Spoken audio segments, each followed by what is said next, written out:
I'm torn. It's either 1988 or 2018 MLW right now. Let's go 1998.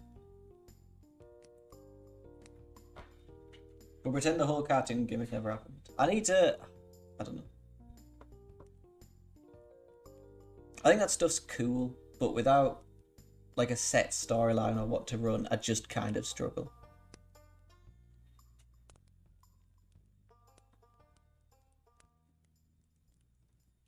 Jesus.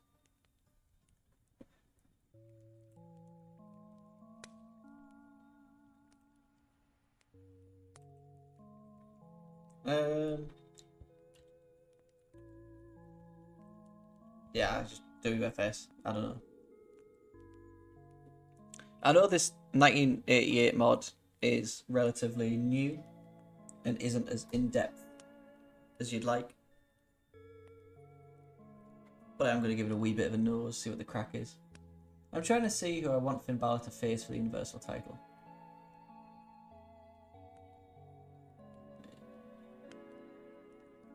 I really like Lesnar, and I hate that about myself.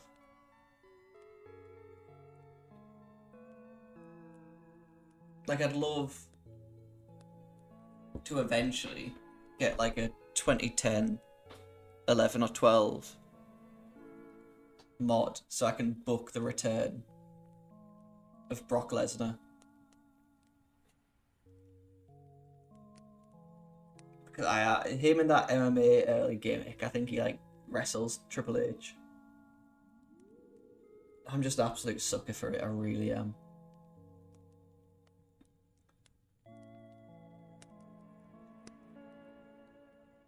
In 2018,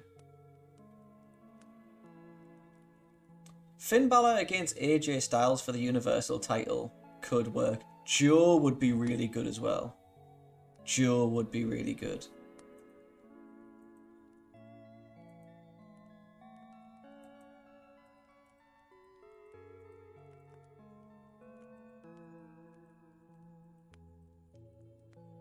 All these pictures are incredible.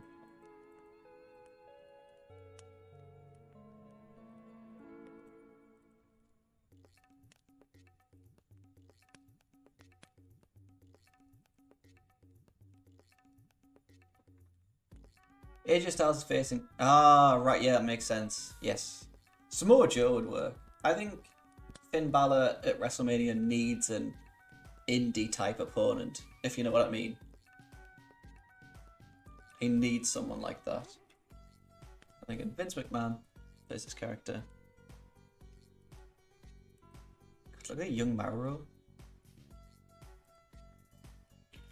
And then Jim Crockett Promotions. Jim Crockett it is. I'll probably just edit his booking reputation and booking skill. No. Yes. And circulating Rollins versus... I feel like that would absolutely work. Rollins is so good as well.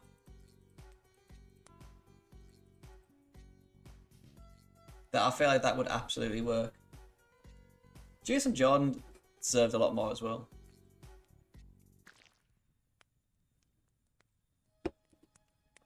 I always wanted some kind of team angle with Jason Jordan.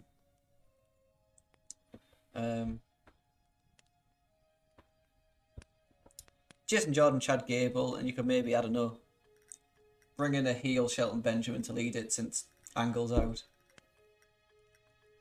Alright, let's play as WF owner.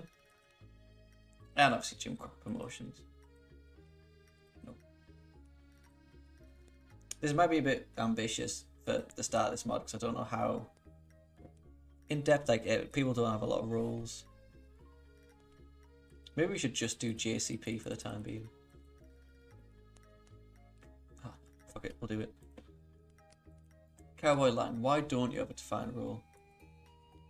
You should be an occasional wrestler. George Steele, occasional wrestler.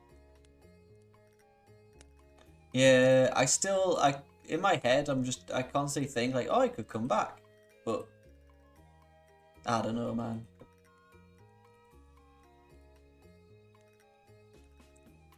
Better give me change, staff member.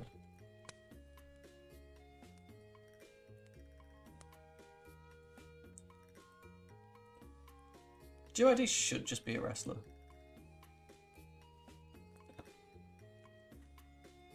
Conquistadors. Lord Littlebrook.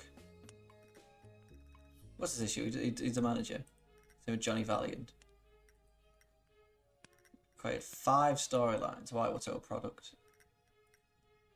Classic sports entertainment. Regardless. Graduation disabled. Strict storylines disabled.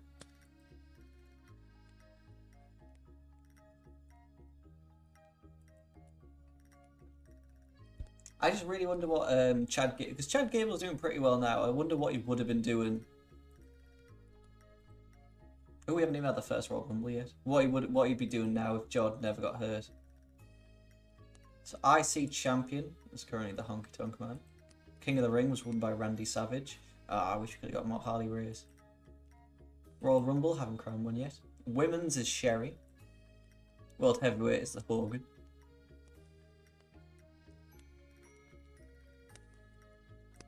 Tag Team, Tino and Rick Martel. Women's World Tag Team, Judy Martin and Leilani Carr. All looks good here. We check the booking team, Pat Patterson, Vince McMahon. Search.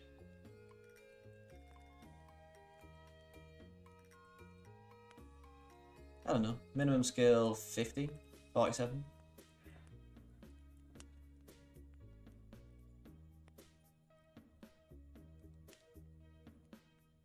Gerald Briscoe works. I also think Tony Gurria works. I feel like he was a writer for the longest time. It's fine.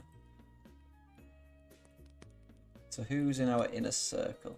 Locker room leaders, Hulk Hogan. Search. Ill-suited candidates. There's a lot of suited candidates.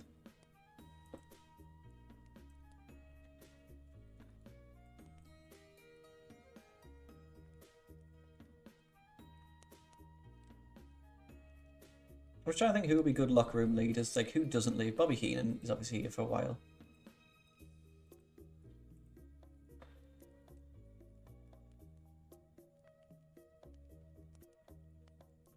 Will Lang, Dave Spivey, Dino Bravo. Jerry Gray, man. Always sticking around. Bundy. Lanny Poffo. Pat Patterson is probably going to be a locker room leader.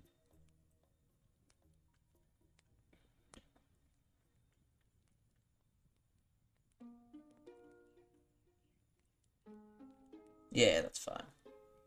Chief Enforcers. Exclude ill-suited candidates.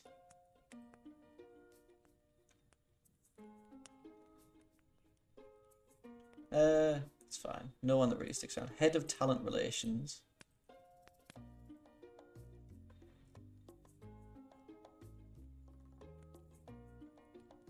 Yeah, we can put that to Bruno. That person's angry. Great. Morale Officer. What's that mean? Ill-suited candidates.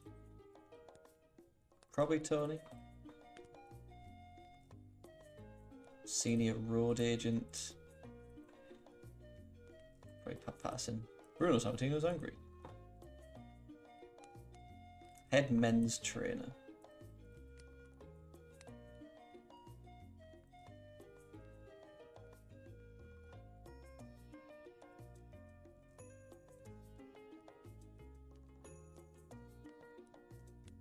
Has anyone got the natural trainer gimmick? No. Brett? He was the person that was put with Tom McGee. Head women's trainer. I think we could also do Brett, but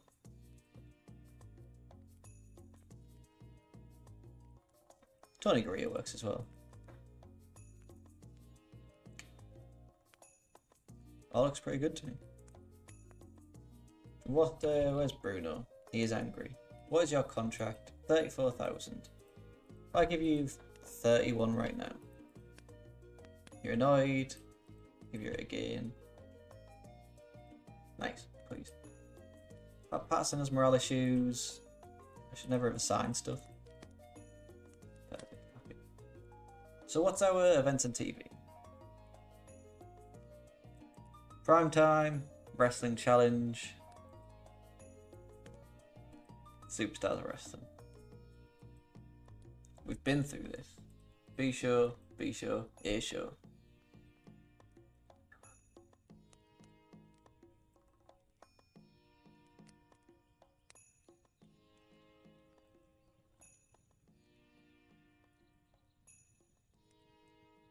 I might just get rid of Wrestling Challenge straight away. Broadcasting.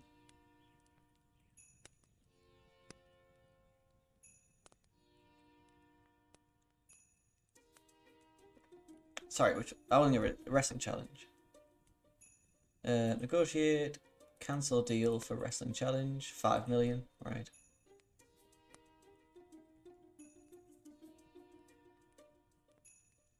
Cancel deal for Wrestling Challenge. Yep.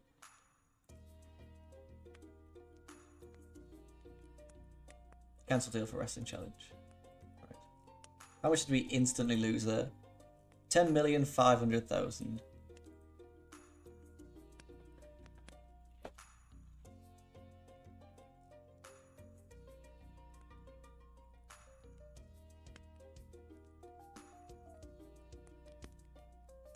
So we need 10 million.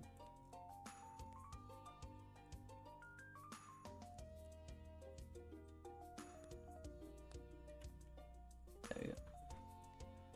That kind of works out enough.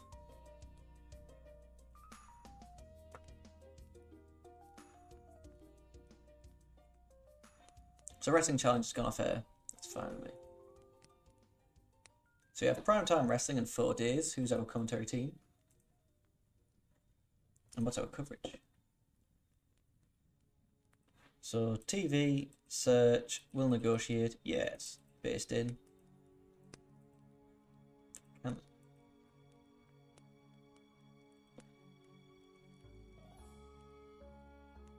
commercial test reel.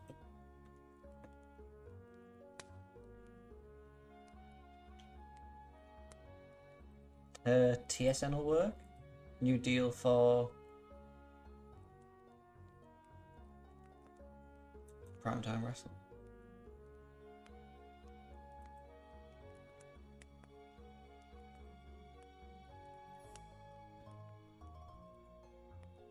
$70 feels optimistic at this point, so I think I'm going to do late night. How much to us? 30? 1 year. Sweet. Mexico. British Isles. Very small. Huge. ITV. Low risk though. Big. High risk. Nice. Telewest it is. That's a pay-per-view provider.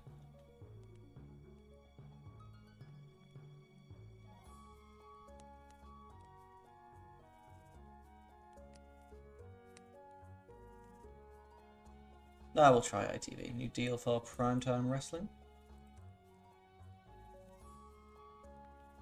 Daytime. 1 year. 15 to us. So Japan, Europe, Australia. I can't bother enough for them. Europe. Maybe this would have been better than the other deal. Change it to Superstars.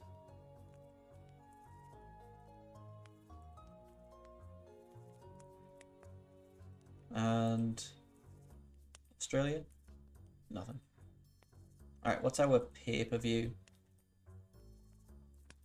Anything we'll negotiate. Yes. Mexico. British Isles.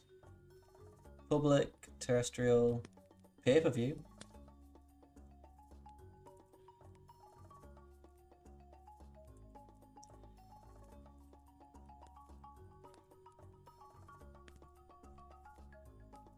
Close deal. Perfect. What's our coverage now? Anyone in Japan? Or is it going to be the same? Yeah, that's fine. So that's worked out. Chemistry, creative, hidden gems. Sean, Scott Steiner.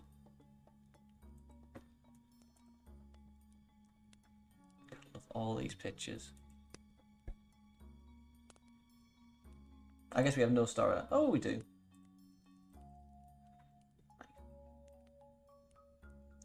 Stables, team, storyline, broadcasting. So is our events. That doesn't matter.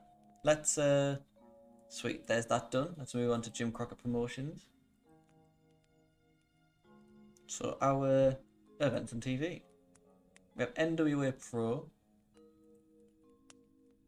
B-Show.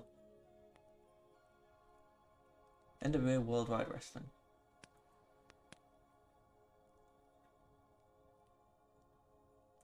Right, very quickly, actually. WWF. Oh no. Where is the events and TV? Modify. One show at a time, always. Held on a Monday, shown on a Monday. Held on a Saturday, shown on a Saturday. Alright, perfect. Let's change to Jim Crockett Promotions.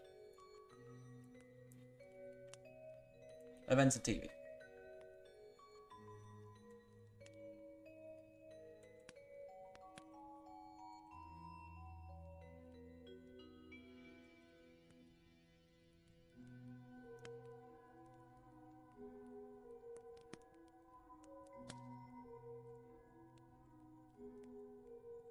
I think we could just do World Championship Wrestling. But first I'll cancel NWA Pro.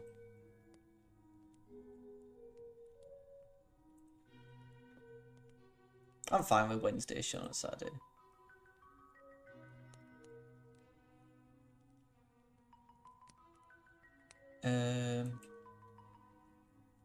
I'll see when would the next one be? Modify.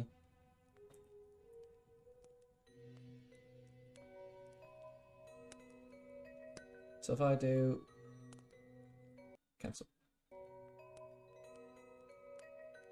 NWA World Wide Wrestling.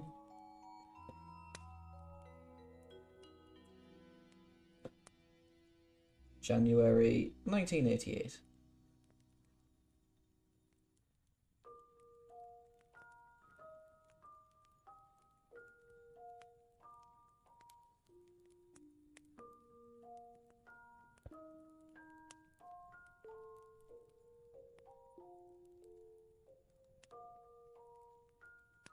Second match, add for Buckhouse Stampede.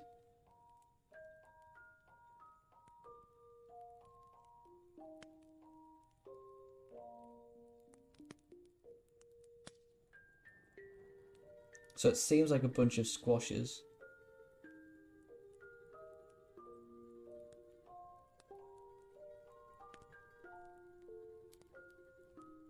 I might just try and cancel the two of the shows and just have NWA Pro.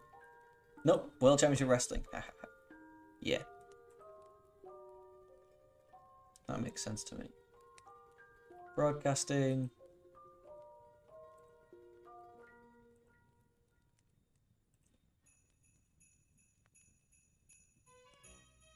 Perfect.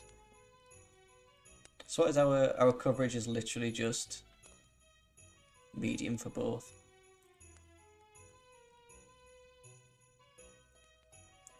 So coverage in Canada.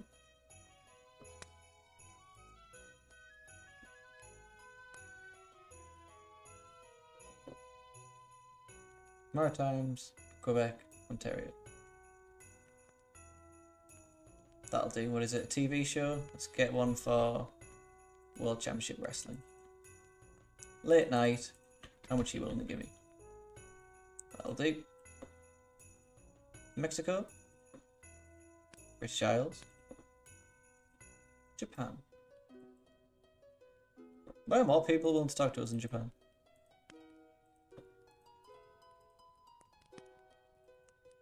Should I try and get all of them? Kanto. What is it? Commercial terrestrial.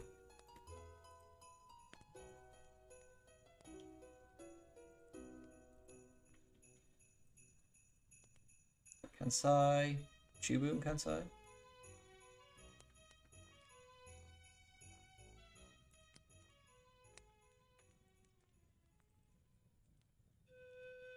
I don't want to pay anything for this deal. There we go. Kanto, Chubu, Kansai.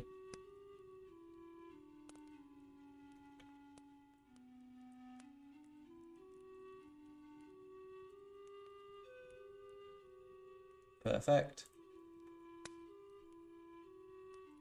Commercial, yeah. We'll take all of them if we have to.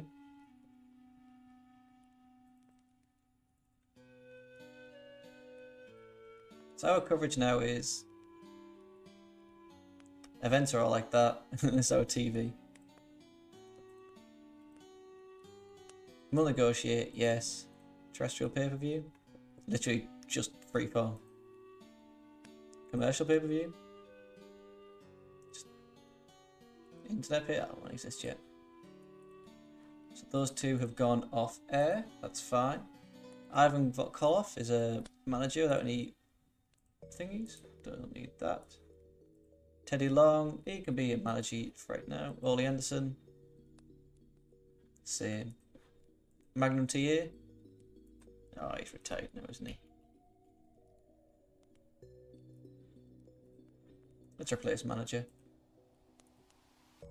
Michael Hayes. He doesn't have to be a manager right now. JJ Dillon. He can be for now. Who's our commentary team? Bob, Tony, Jim. Jim Ross and David Crockett. That makes sense. Booking team. Kevin Sullivan. Ollie Anderson. I don't know. 51.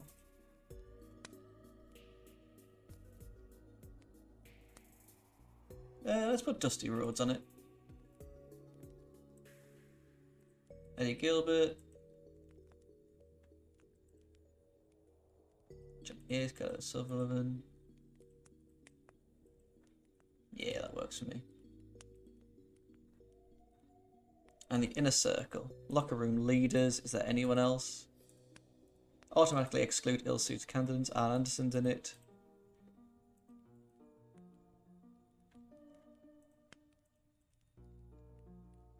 Ollie Anderson's only going to get more and more upset.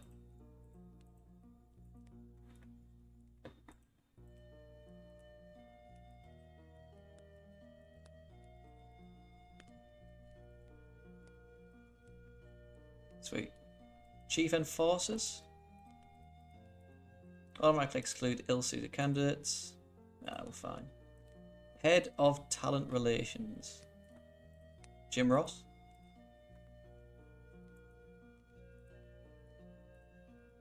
Morale Officer.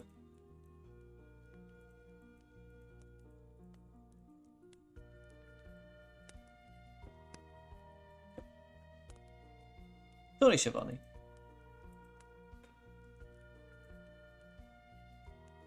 A lot of people are happy about that one. Senior Road Agent.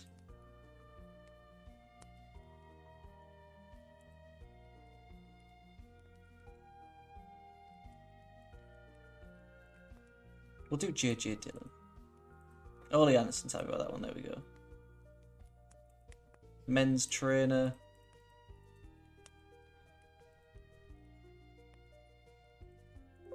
Dusty Rhodes. Why would Ollie Anderson be annoyed that he doesn't even want to be a trainer? I don't know if we have women's wrestling.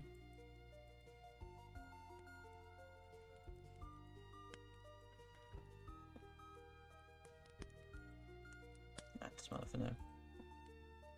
Senior referee. Oh, it's fine. We don't need one. What's your contract?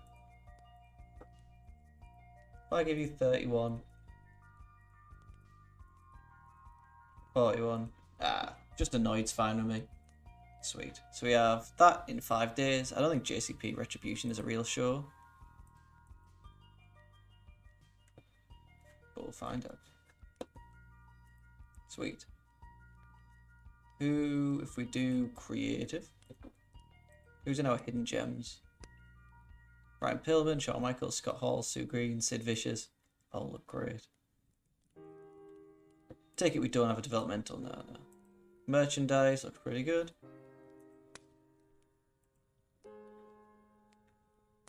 Production as well is pretty good. Let's sim these 5 days forward and see what the general crack is.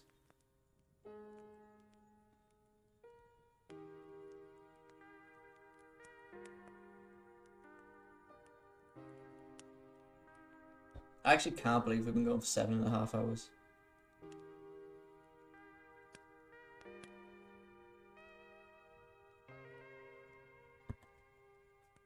So the WWF, what's Dragon Bombers lose a member?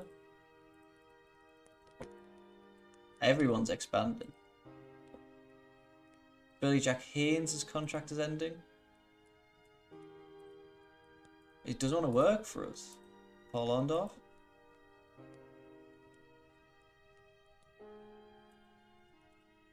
I'll get you on a handshake.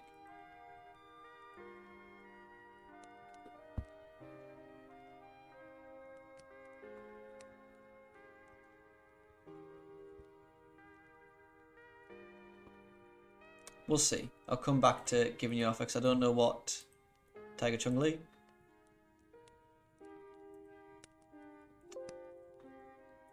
I'll come back to you as well because I don't know what the general vibe is. I might have to find out from booking a few shows.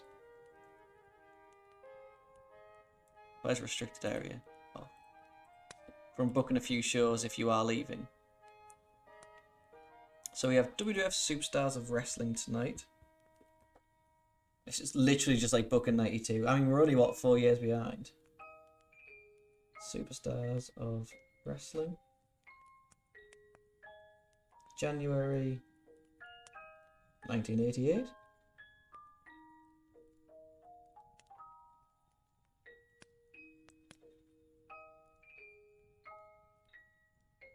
January 2nd, 1988.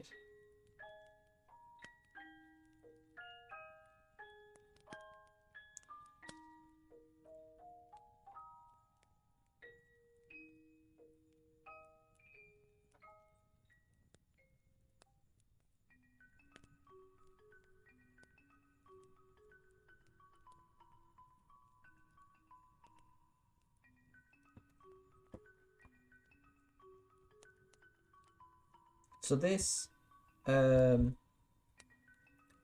Superstars of Wrestling for January 2nd, 1988, sorry, was headlined by Hogan against Bundy on Saturday night's main event, which aired on NBC and was taped December 7th.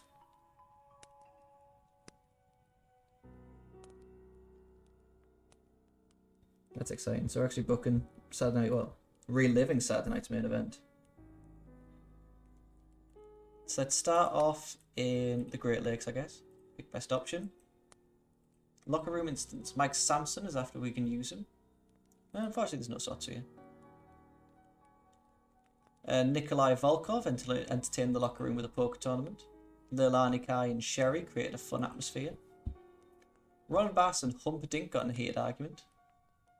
Conquistador Dos, as he wants to be a locker room leader. I don't think that'd work. Sorry. Gorilla Monsoon has been passing on tips to his son. Lord Littlebrook got in an argument with Tony backstage. Tony ran some basic drills for 1 student. Bret Hart ran some drills for 6 students.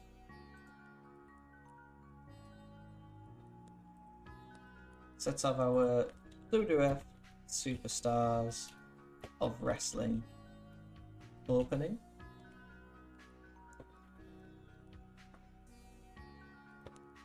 Save, Boop. Boop. Let's make it a hype. Pre-taped video for 1 minute. My cat has just climbed up and is hanging out underneath me. Andre, Hogan, Savage, Steamboat, Ted. The best. That's fine, it can be improvised. And what comes up next, little one, hey?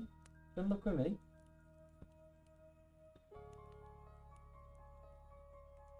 Tonight, Strikeforce defends the tag titles against the Bolsheviks in a 2 out of 3 falls. Also, Jake Roberts faces Seeker, and Hogan defends the world title against Bundy. Oakland walks in on Hogan during his pre-match warm-up. Hogan cuts a promo about being ready for Bundy tonight.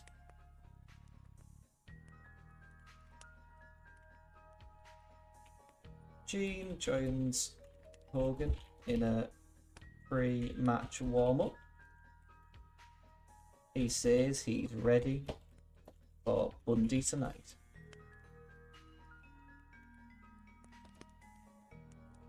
Gene interview Hulk.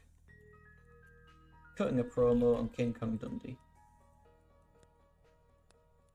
A screen. Backstage interview. 3 minutes will do. Oh, sorry, Hulk, you can be. And you're just gonna stay there, right in front of the computer. We then get the 2 out of 3 falls. The Bolsheviks were slick, taking on Strikeforce.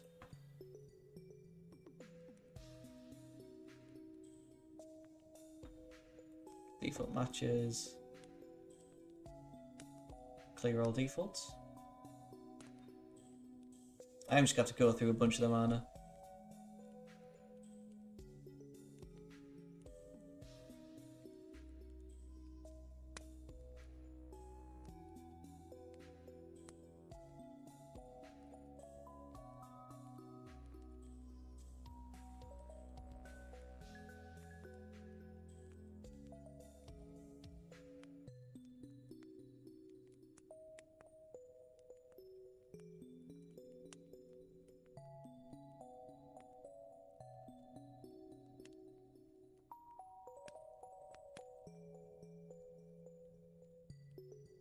Battle Royale 10 men. It just makes my life easier if it's like this.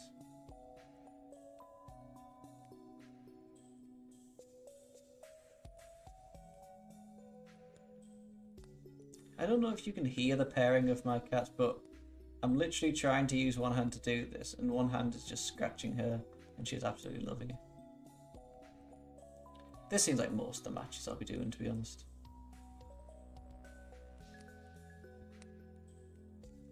Three v 3.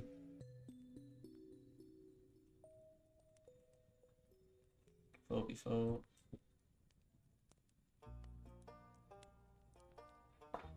Yeah, let's just save it like this. But I do need a 2v2, 2 out of 3 falls match. Team of the Jumping Bomb Angels. Hell yeah. Team of the Bolsheviks of Nikita and Boris. Taking on Strikeforce of Rick Martel and Tito Santana. A big shake.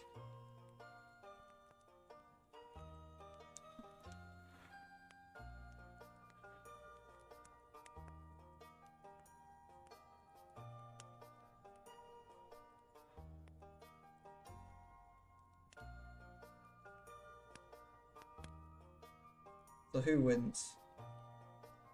Sorry, there's just a huge cat in my way.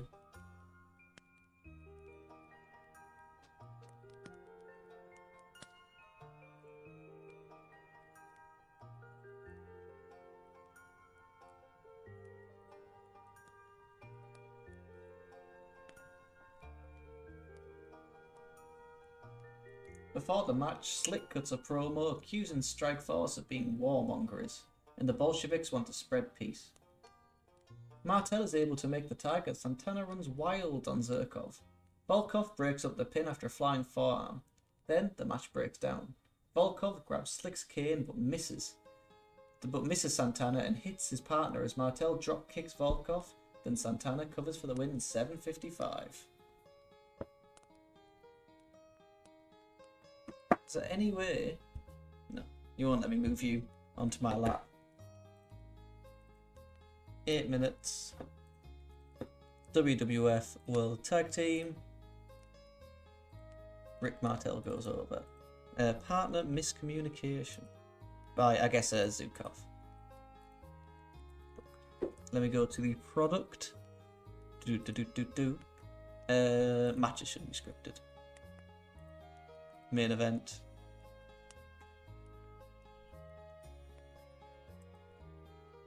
Highlights. Perfect. I need to get that promo in.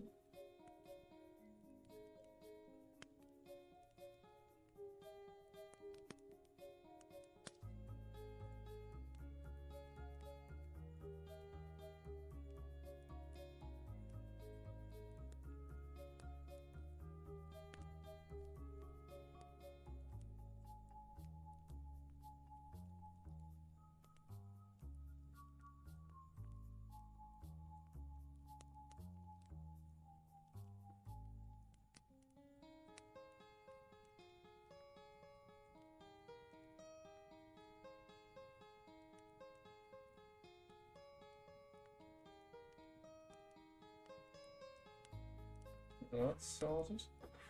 We'll move. Yeah, that's perfect there. Slick calls strike force. Is it one word or two?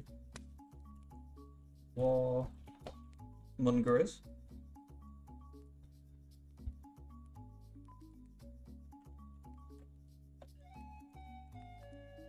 As the Bolsheviks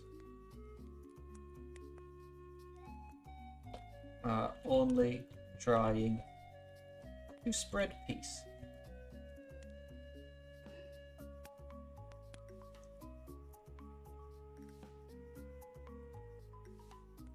Slick, Boris, Ivan. Is it Ivan? Or Nikita? Hell yeah. And then we need Rick Martel and Tito.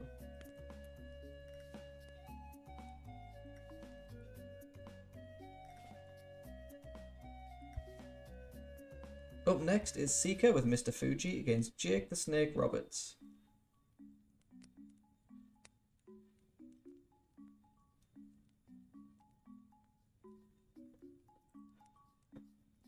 Match. Seeker against Jake. Is Seeker with? Yeah, Mr. Fuji. Seeker now works a nerve hold for a minute, but ducks his head for a backdrop as Roberts hits him with a knee lift. Roberts fires away but gets distracted. Seeker attacks him from behind. Seeker charges in the corner and misses, and Roberts rolls him up for the win in 3:35. Jesus. Jake Roberts. If I can move that here.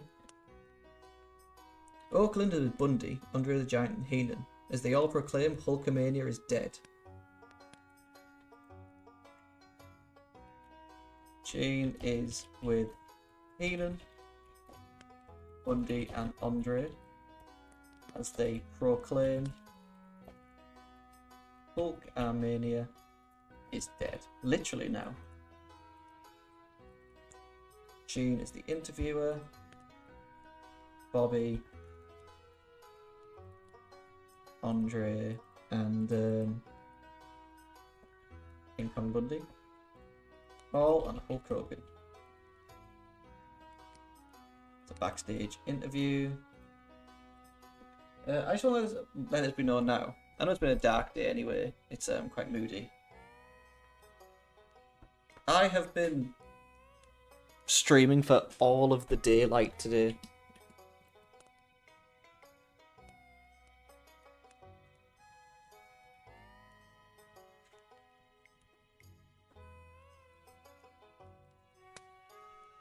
Which is honestly crazy for me to say and think. I just want to say I've had a regular 5 viewers throughout this, and I don't know if it's also people that were asleep at one point, but it really means the world to me. It really does.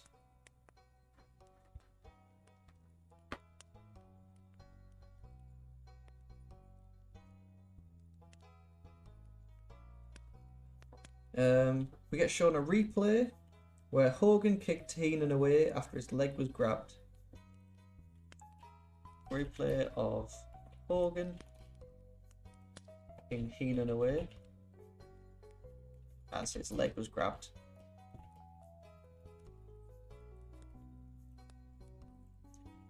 Bobby Heenan, Hulk, I don't know. I'm going to put Andre and King Kong Bundy in it. Pre-tape video in the ring, like 2 minutes.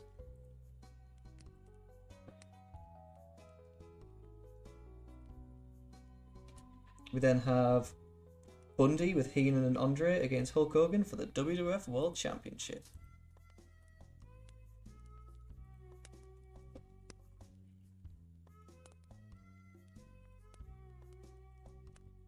These two start fighting over a lockup.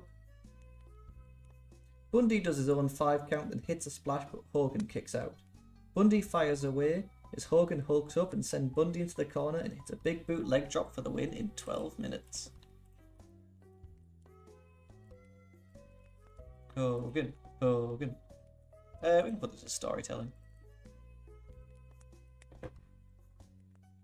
After the match, Andre steps onto the apron as Hogan taunts him to come inside. Andre steps down and walks away as Hogan poses to the fans, but Andre ends up sneaking in and choking Hogan from behind. The Bulldogs run out to save, but Andre rams their heads together. Junkyard Dog, Strikeforce, and Roberts come out to try and pull Andre away. Hogan runs out and whacks Andre with a 2x4, which allows him to get to safety. Andre attacks Hogan from behind, leading to the whole babyface roster running out for the save. I just love all the wrestling. It just makes me so much happier. Andre, Hulk, Jim Duggan,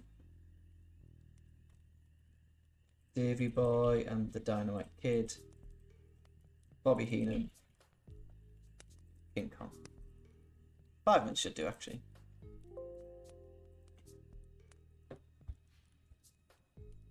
We then have Greg Valentine with Jimmy Hart against Coco Beware. It's nice because obviously I'm booking the 92 save and all these people are like past their prime. Whereas this is a solid 4 years ago. Got all cat hair in my drink now.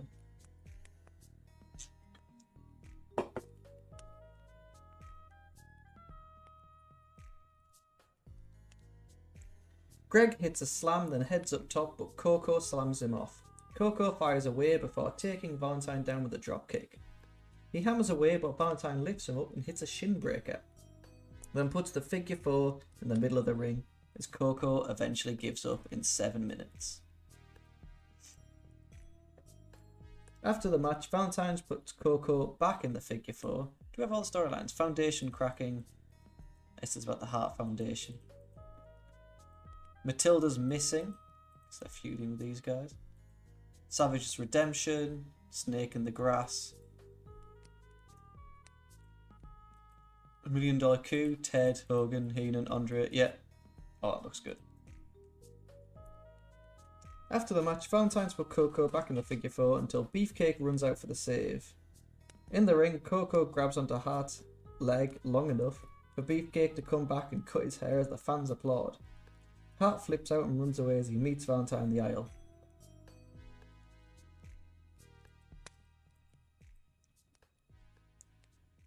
If Jimmy Hart is in this one, I'm willing to add Greg.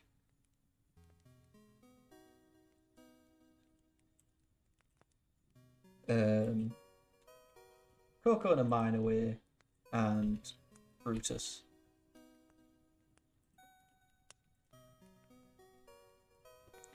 Greg keeps attacking, leading to Beefcake running out. He manages to cut Greg's hair before he leaves. Escapes. Might be slightly too long. Greg, Coco. Greg, Coco, Brutus, Jimmy Hart.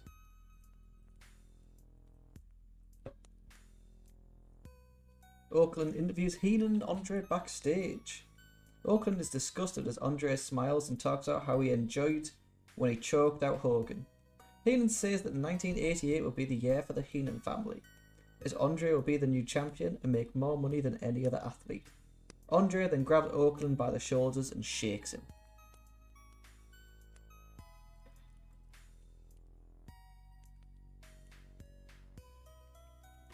Heenan says 1988 will be the year of the Heenan family,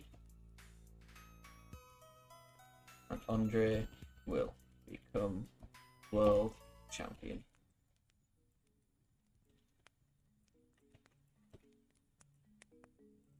Gene, interview, Andre, cut the promo, Bobby Heenan cutting a promo, Hulk off. 3 minutes, backstage, interview, jobs are good.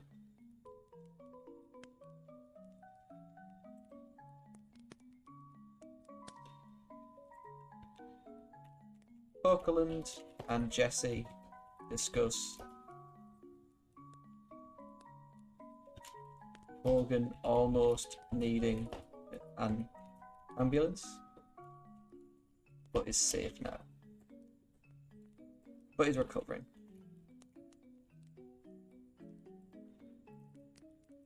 Gene, Jesse, Hulk off screen, Andre, Bobby. I'm going to stick King Kong Bundy in as well. And that's the end of the show. 52 more minutes. Surely there's...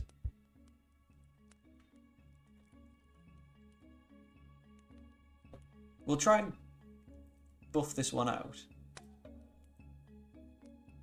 20 minutes. 18 minutes. 16 minutes. 15 minutes. Nice.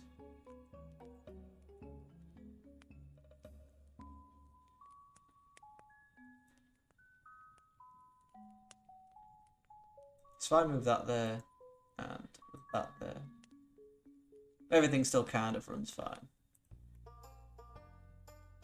I think we can have a 2v2.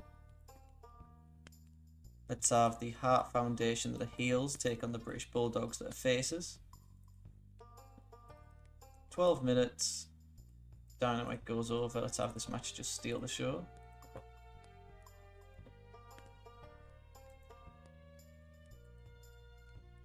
Brett argues with Jim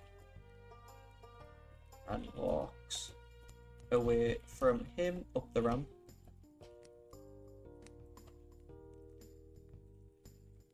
Brett, Jim Neidhart, Jimmy Hart. Improvise is fine. We're going to have a 2v2. Let's have the Jumping Bomb Angels take on the Glamour Girls. It can just be a non-title match. 11 minutes. Itsuki Yamazaki can get the win. It doesn't need to be on the line.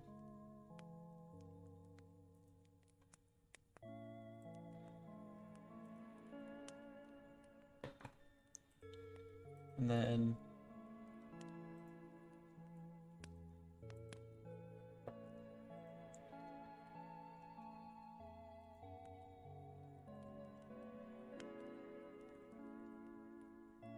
let's have King Harley Race take on Hillbilly Jim. How long do we need? 19.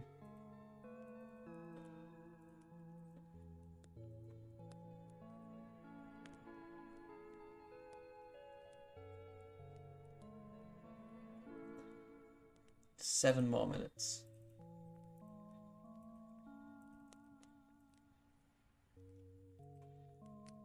Perfect, that should be enough.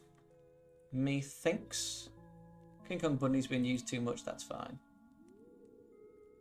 65% matches were at 76 and so would not be penalised. So Superstars of Wrestling opening got 75, very happy. And about which had good heat and decent wrestling. King Harley Race defeated Hillbilly Jim in 9:35 with a pile driver. Slick calls Strikeforce warmongers, and the Bolsheviks are only trying to spread peace.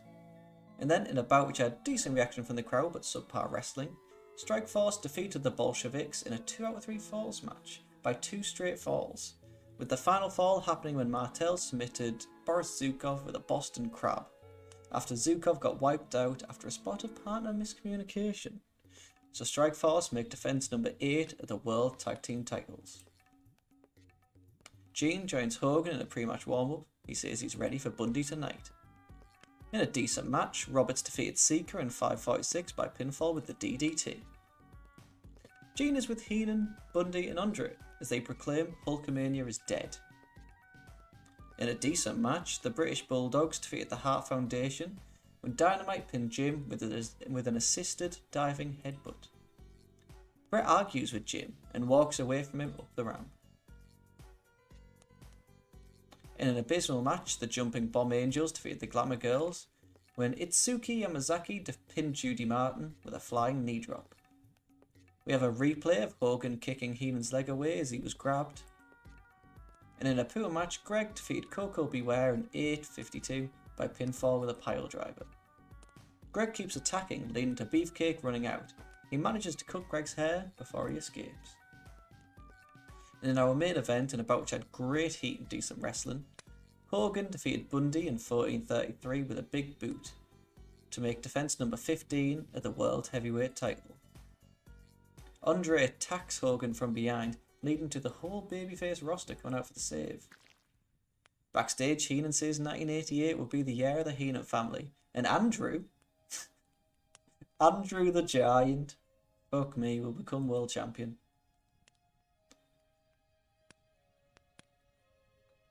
Yeah, the first few shows are always a little rough. I think what's the hardest part is like, especially with the WWE, you're probably going to lose popularity for the first couple of months, maybe even fall from big to medium. I think medium is the perfect level for a WWE save, because you're never going to fall lower than that. 76 is pretty solid. Financially, made 95 grand. If you are getting the complaint that your storylines aren't hot enough, I would more than recommend turning off strict storylines and settings. Because sometimes it's just not always something you can control. So I've just learned to turn it off. Oh, there you go. That makes sense, yeah. But I think until wrestlers build up some momentum and get, like, heat. Trying to Conquistador DOS I was turned down. It does suck. It is quite hard. How was our show? Superstars of Wrestling, pretty good. Who's in the show? I thought it was pretty great.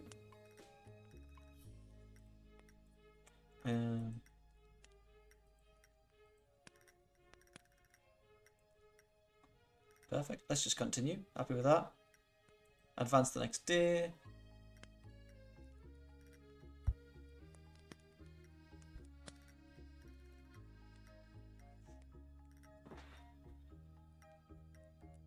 So what did I just book?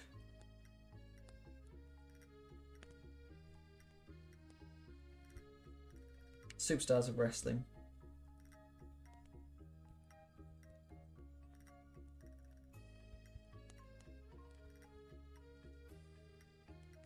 But I feel like I'm getting a lot of morale issues for that into. Yeah. You just get that. As long as you have enough money as WWE, You just have to keep paying people and just being like, yeah, it's gonna happen.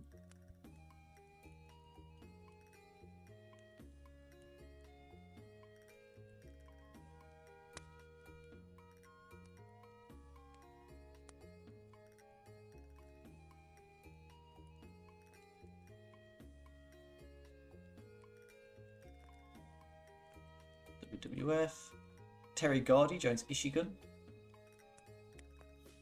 Yeah, at this point, it's like, do you commit to sending them to rehab for an unknown amount of time, or do you just find them? It's random as well. Sometimes they'll hate you for it, sometimes they'll love you for it.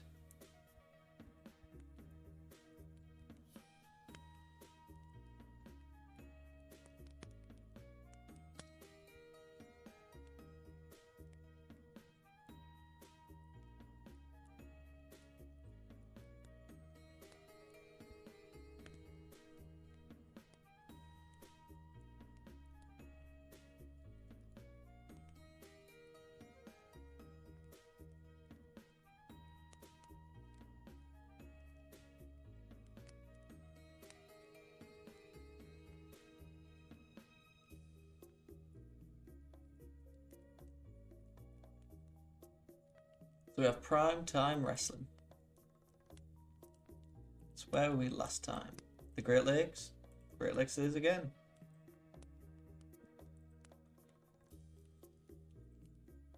And I fired a few NXT names.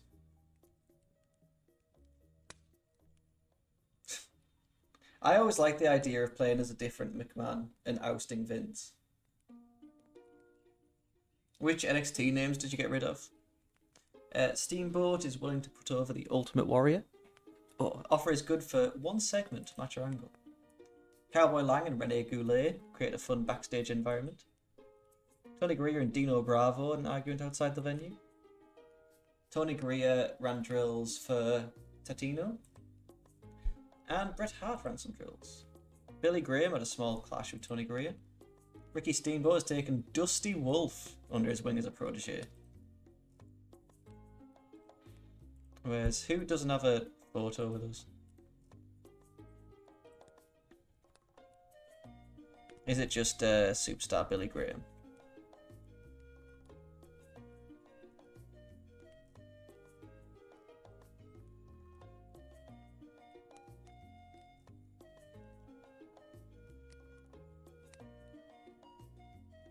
Velveteen Dream, Lacey Evans, Drake Younger, Lars. Yep, that they make of everyone make the most absolute sense.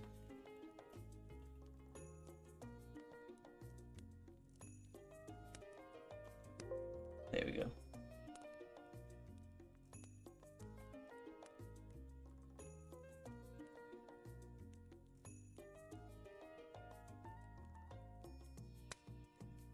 What's Lacey Evans doing now? Do we know? So our hosts are Gorilla Monsoon and Bobby Heenan. Gorilla is all over Bobby for ducking out the show early last week to avoid interrogation over Matilda's disappearance. Gorilla runs down the lineup for the show, and Heenan thinks Ken Patera must be on the show this week because Gorilla used the word lineup. Hello Oliver, how are you? Stan Miguel Kiss.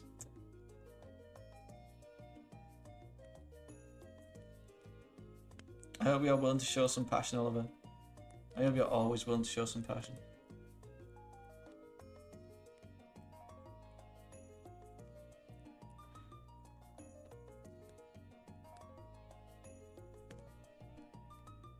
WWF Primetime Wrestling opening.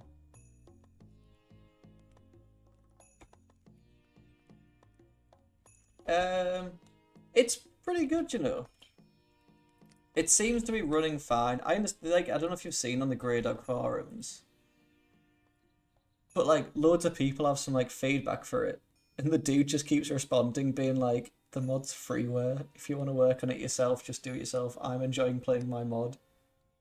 With like sad faces.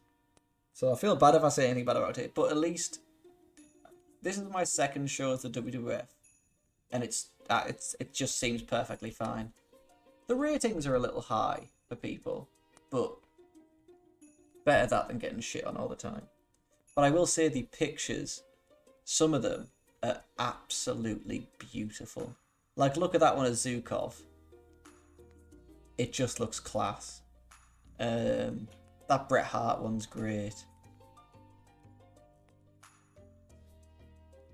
Like, it seems of everything. Oh, less of that. Just two boys with a couple of name changes. What can we say?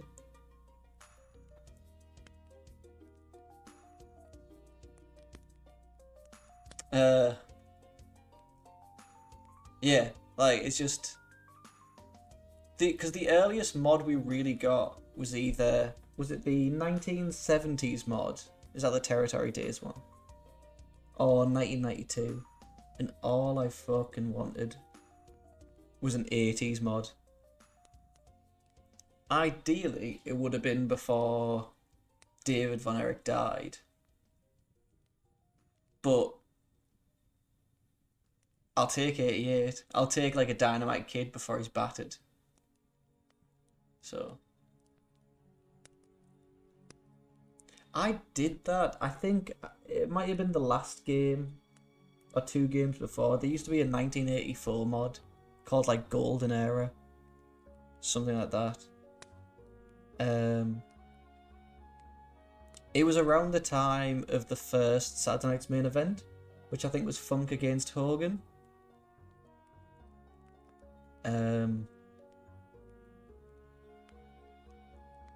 And yeah, I think it was near the first WrestleMania. I did Brody against Hogan, and very happy. The longest file I've ran. I'm not fully sure. So if I quickly do this primetime wrestling opening. It was good. It was, I don't know if you remember the Mod Squad. But it was one of their mods, and you know, they just had like a monopoly on everything. Like, you couldn't use it. And now they don't touch it. But if someone uses their mod and brings it over to this, they're like, no. Take that down. The longest file, let me see if I can find it. The longest file recently. Let me check, there might be two. I had this Tuesday 29th August. Yeah, this one. This might be my longest one.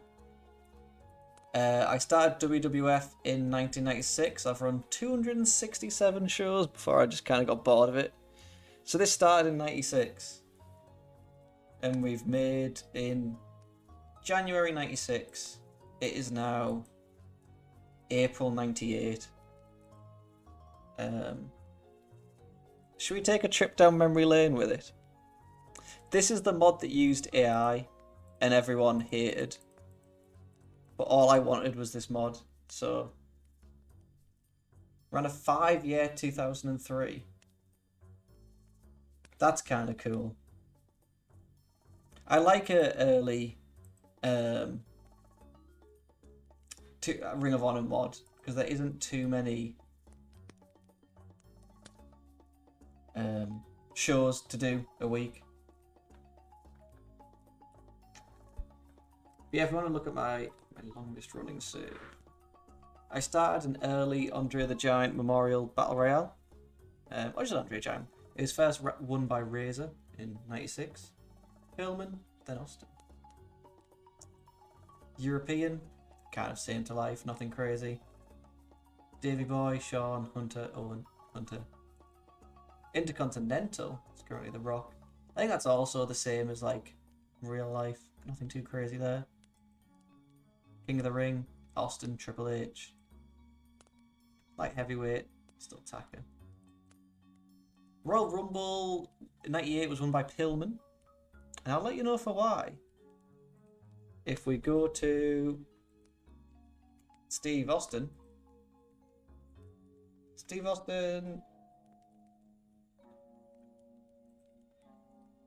got injured for over a year. I think it was a year and a half. So I just kind of had to deal with him being completely out. His all years. His last match was losing to Hunter on July 97, and then he came back on Raw as well, won the Andre Battle Royale, and yeah, I just had to. Brian Pillman just didn't die, obviously, and just had to take his place. We have the women's title. Got my usual Joshi's in. World Heavyweight, Pillman. Again, Shawn Michaels lost his smile, left. Mike Tyson, the usual jazz. Tag team. So obviously, I originally intended Steve Austin to be replaced with Ken Shamrock.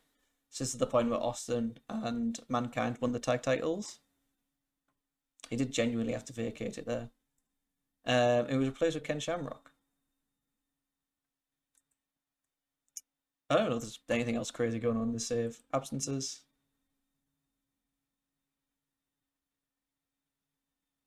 Oh yeah, the forums are pretty. Yeah. There was some really people did some really cool diaries. Um, I don't think anything else crazy happened in the save outside of that. I feel like just the fact that it's 267 shows long. I should have kept it going, but what happened at WrestleMania?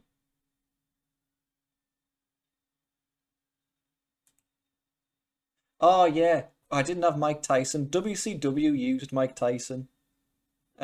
So as soon as I tried to hire him, they were kind of like, he was just like, no, I'm done with the wrestling industry.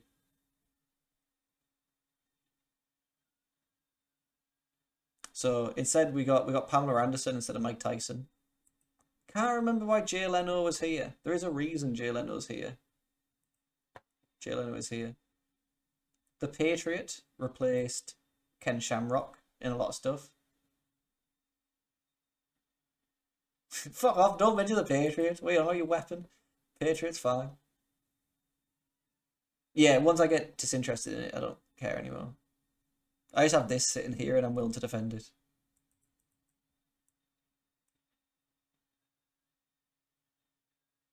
But most of it's pretty much the same. I really tried to run a women's division, but it got hard. Should we see what's going on in WCW? Just while we're here. World. I did do the screw job, yeah, yeah. I even used the screw job stuff. Brett was raging. He's now gone to New Japan.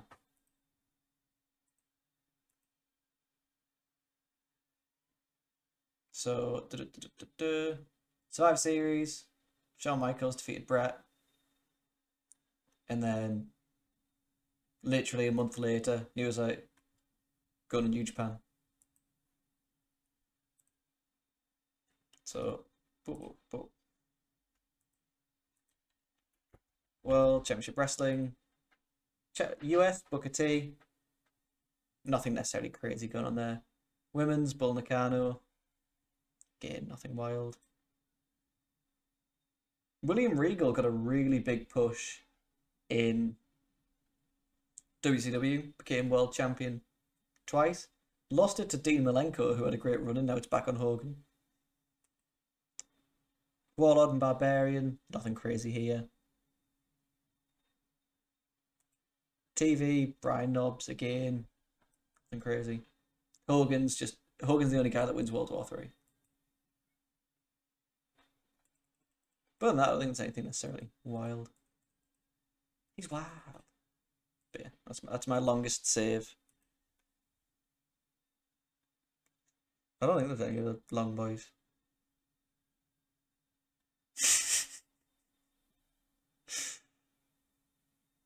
Which I don't know if this is a bit I don't get. Is Brian Knobs dead?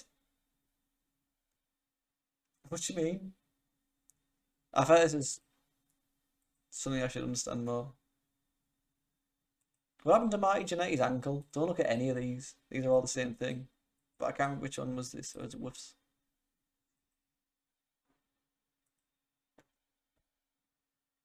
The music stopped as well, so everything feels a little bit more ominous. Yeah, continue. God, we've been going for bear. Thank you for confirming. Why does it feel like YouTube's updated in the middle of this? This isn't what this looked like. I can't hear anything.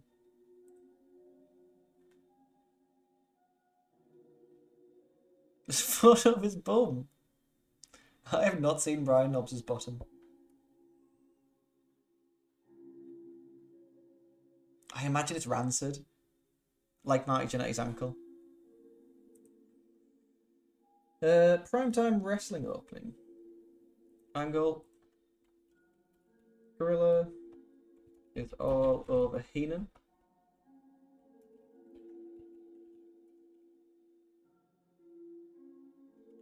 For avoiding being interrogated.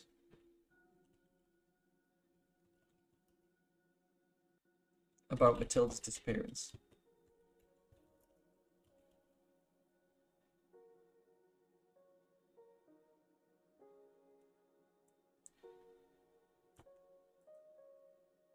Is there anything you're streaming 12 hours for? Just the vibes. Just for the crack. Yeah. So that'll be a bit of a laugh. It's a Saturday, there's a storm. I had nothing else to do. And to be honest, this has been the quickest 8 hours of my life. How's the music levels? It feels loud. That'll do.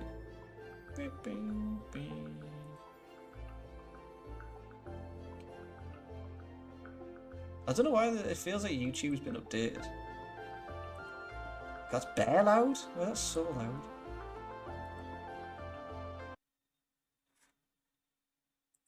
That'll do. Yeah, just the vibes, just the crack. Thought you had a bit of a laugh. At the very, 40 minutes into it,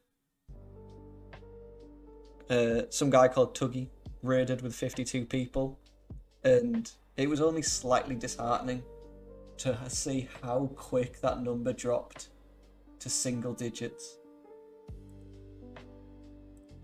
That's bang. Don't know, is what YouTube's running like shit. Yeah, that'll do. Gorilla, they don't know what they're missing out on. Oh. Gorilla is all over Heenan for avoiding being interrogated about Matilda's disappearance. Did you miss the desk that time, little one? Huh? Do you want to be fed? Is that why? It's not even. Oh, it's pretty much 5 o'clock. Don't show me your book. I'll grab you. Disappearance.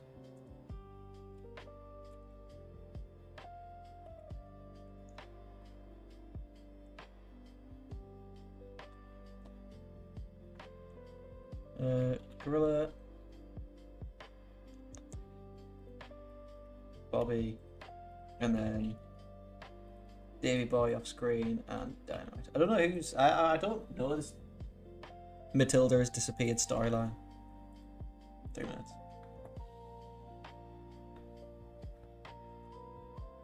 Look, just get down. You're safe. If you stay on my lap, then I won't be moving you every 2 seconds. Alright, up next we have Jim Duggan against Seeker. Seeker, I hardly know her.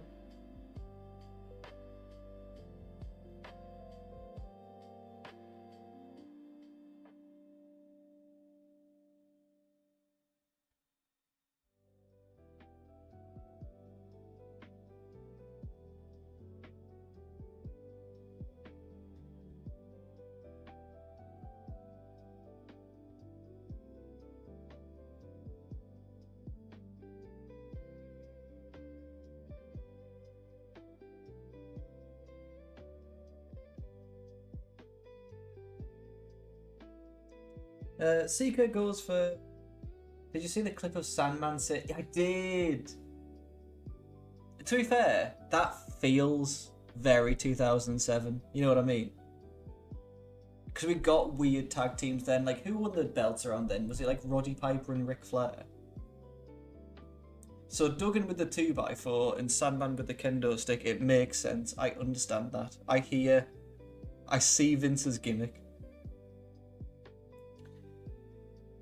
Seeker goes for a backdrop, but Duggan turns it into a sunset flip for 2.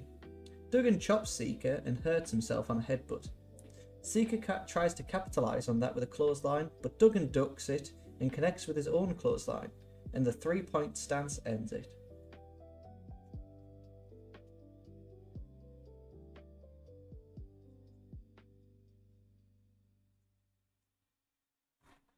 I don't know how long that was, but like 8 minutes. Duggan, perfect. Up next on the show is Hillbilly Jim against Dino Bravo.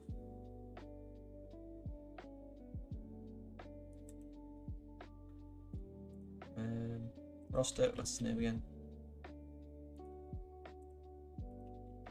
Frenchie Martin tries to hype up the crowd with Dino, but they're shouting for Hillbilly Jim.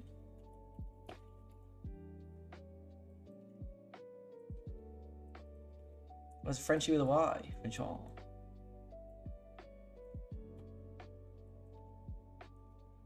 Yeah, I think I'll do this save for a bit, maybe an extra hour or 2. Then I still have a few ideas that I wanted to do. I was gonna do I have a 2008 save that's kind of in the works. I could play a bit of that. There's the January 2018 mod where I might do some Major League Wrestling from the start of their revival. There's nothing modern I want to do. Yeah. Those are the plans, at least. If we can squeeze all that into 4 hours, we will. Frenchie Martin, Dino, and Hillbilly. I mean, I'm onto my second beer and my cat needs saving. Sandman Duggan title run, no 8. Early MLW did have some fun stuff. I would have liked to have done like the initial MLW in, what was it, 2001, 2002? But I'm still willing to do early revival MLW.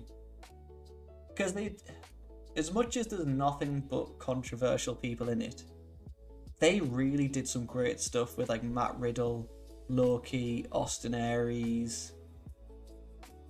Like, at least at the start, it was really ahead of its game.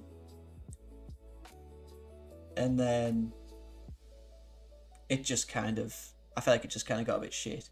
The fact that you could watch it on YouTube, they had some of the best free wrestling in 2018-19 that someone could watch. So it's Duggan against Bravo. Oh, sorry, Hillbilly Jim, sorry. Against Dino Bravo.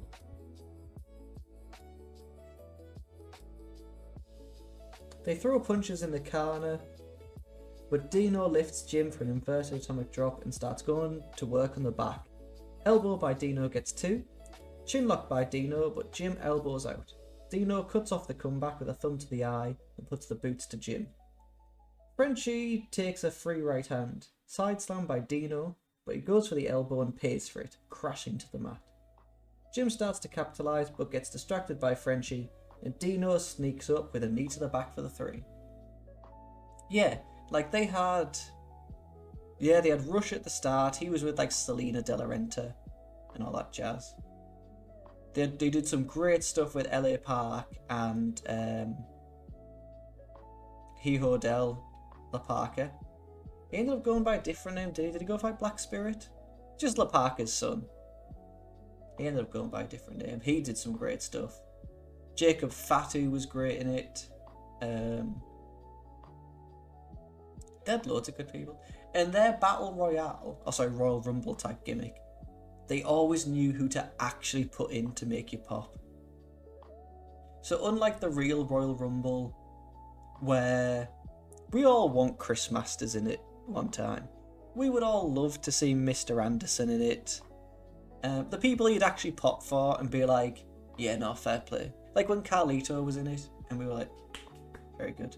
Or Christian or Edge, very good. Like, I don't know, fucking John Fart from WWE NXT's reality show. I felt they always had like good actual wrestlers where you're like, class. For example, Necro Butcher, great pop. Hillbilly Jim against Dino Bravo. Dino gets a tainted win.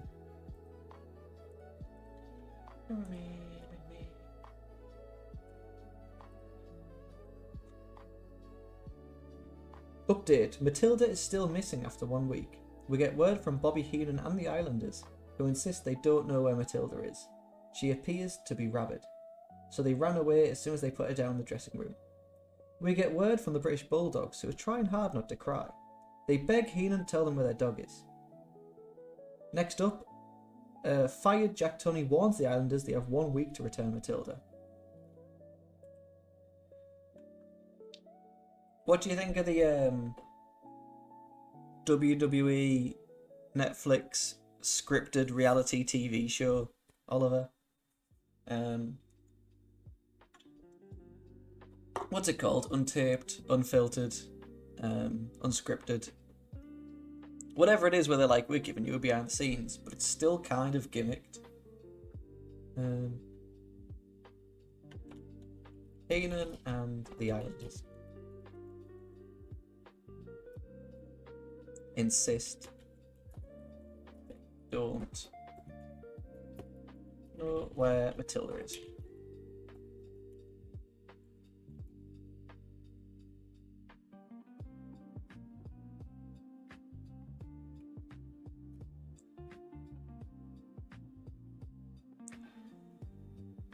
The Bulldogs are distraught.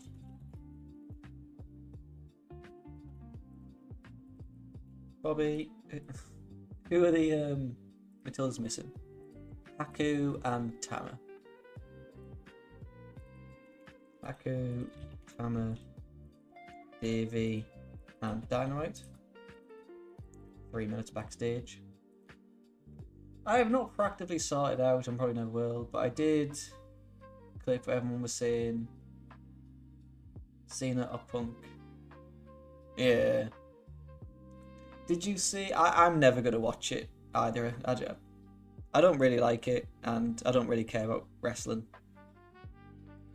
But did you see the clip where it was the end of the Women's Rumble?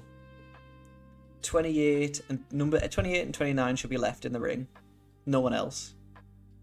They accidentally eliminate each other, and then I think it was Chelsea Green comes out as number 30 and just wins it because she's the only person remaining. And as soon as I heard that, I was kind of like, if I was watching the Royal Rumble that night and that happened on my own, I'd hate it.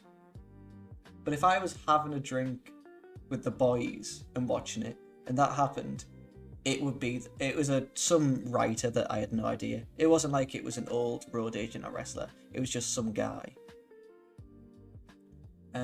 If I was like having drinks with the boys and watching it, that'd be the funniest and the best Royal Rumble finish I'd have ever saw. I would have popped so hard with that if I'd had a drink. But if I was on my own watching the Rumble being like, I want to watch it this year, staying up, raging. Jack Tunney warns the Islanders that they should gather around the fire pit. Did you see the recent thing about them using AI for stuff? Yeah! Was that real? Was that legit? I saw the issue with the AI thing, but I didn't know if it was just a meme that Bobby Lashley should be obsessed with Japan. But that is, honest to God, so fucking funny. They have 1 week to return.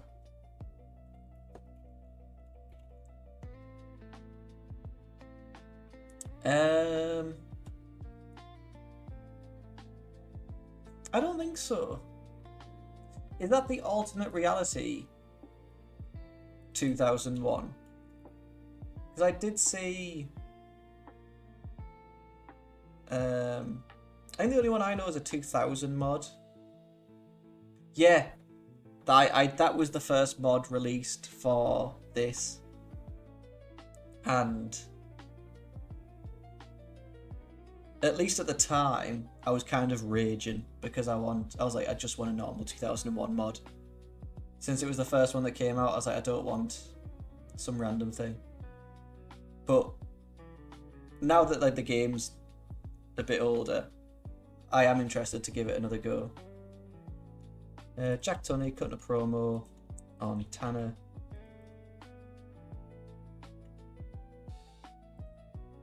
Is it Seeker? Haku, right. That's exciting. I have to give it another go. Especially now that, like, it's been some time, so it'll be updated.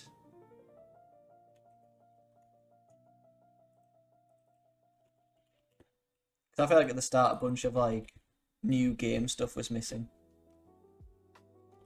What do you think of the new game? As in this game? Jack Tunney one's the Islanders, the other one reached Tilda. Backstage. There we have the Rougeau brothers against the Conquistadors. I love the Rougeaus.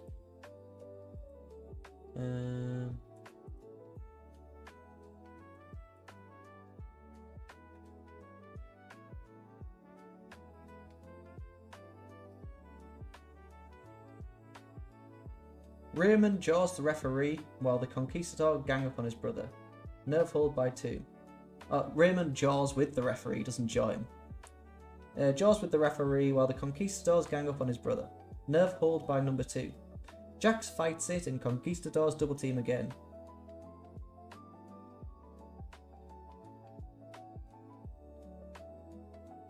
Second rope splash by number 1 misses. Back suplex by Jax and everyone tags. Raymond beats on both Conquistadors, I bet he does, and all 4 men end up in the ring. Conquistadors are Irish whipped into each other. Number 1 ends up on the floor and Raymond flips Jax from the top rope onto number 2 to finish. Fair.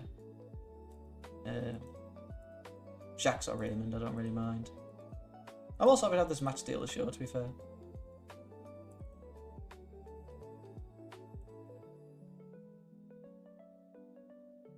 Oh.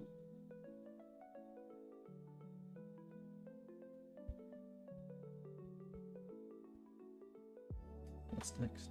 I'm trying to read these results off 411 Mania.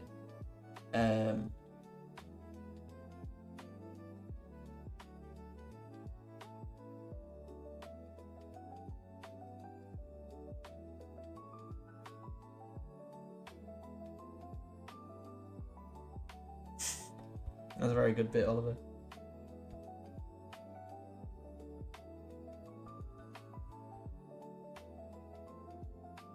So we have the 411 Mania referred to this match as being for the ladies title. And I think I hate it. So it's Sensational Sherry against Velvet McIntyre.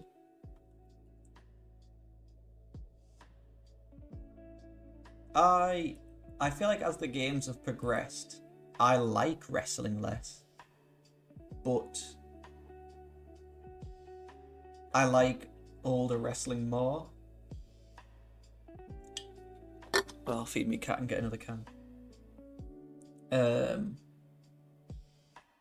So with each advancement to the game, as long as people are still making old mods, I really like it and really enjoy it. I think this is the game I thought 2020 would be. If it went straight from 16 to this, God, it would have been a game changer. Nothing wrong with 2020. Obviously, as you know, spent years on it. But there wasn't as much of an upgrade between 16 and 20, whereas I feel like there's so much more to this one.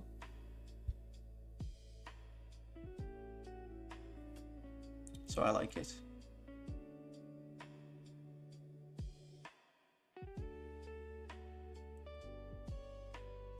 And especially, I think the thing that's best, like, technology is also advancing, so GIFs have gotten better and AI upscaling on pictures has gotten better.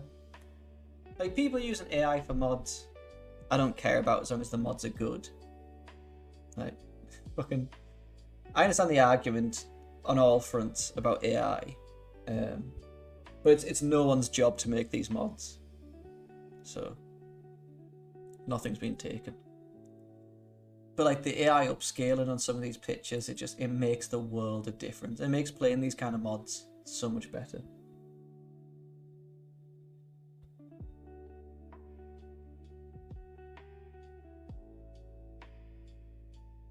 Velvet ducks a clothesline and goes for a sunset flip, but Sherry blocks it. Velvet throws some nice kicks at Sherry. Giant swing by Velvet, and a splash off the top rope gets 2. Cradle by Velvet gets another 2, and a body press off the second by Velvet misses. She goes for another one, just running the ropes, and connects, but Sherry rolls through and gets the 3 count to retain the title.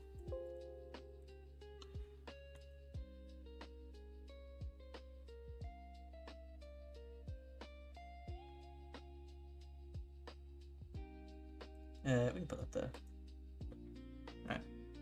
I'm still gonna be here. I'm just gonna feed my cat and get another beer. Oh, my legs. What do you want today? You had turkey yesterday. Would you like tuna? Tuna tonight? Go on. Go on then.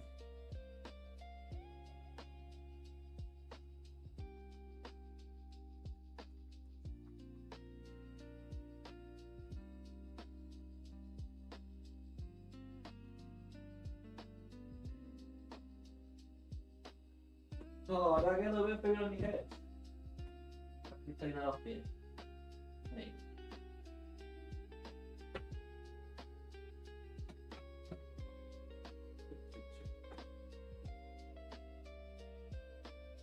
Oh. Roll on another 3.5 hours. Hell yeah. Oh, my feet are freezing, man.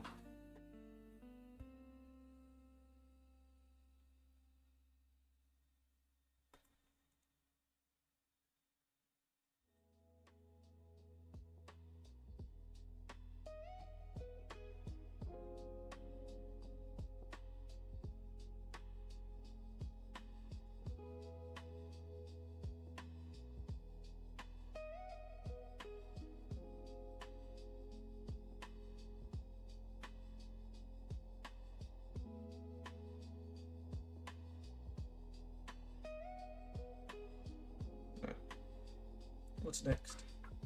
I don't usually use 411 Mania for reading these shows.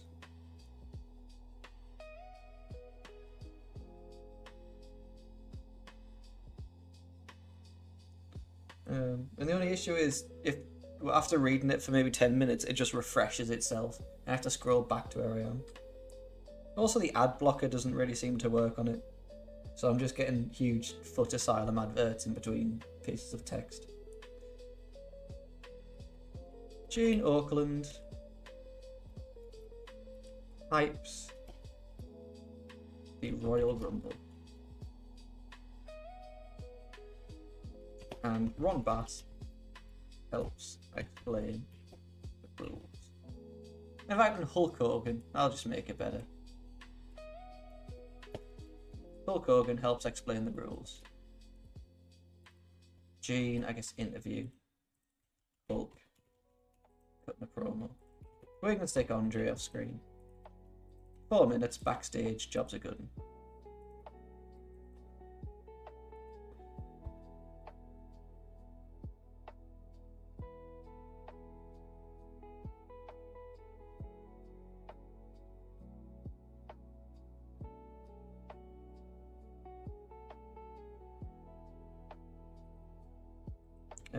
Gorilla mentions that a face-to-face between Hogan and Andre will happen soon.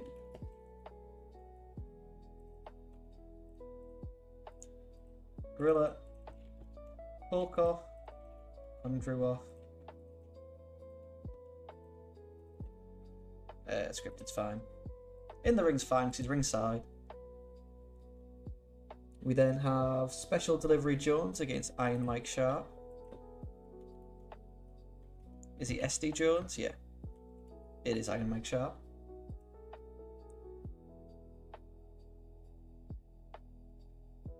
Iron Mike goes for a pile driver, but ST counters with the backdrop. SD charges at him, and Iron Mike takes one more strike with the forearm brace. And it dazes SD long enough to give Iron Mike a 3 count. 7 minutes should be fine. We then have Bam Bam Bigelow against King Kong Bundy. I imagine Bundy's going to win this one.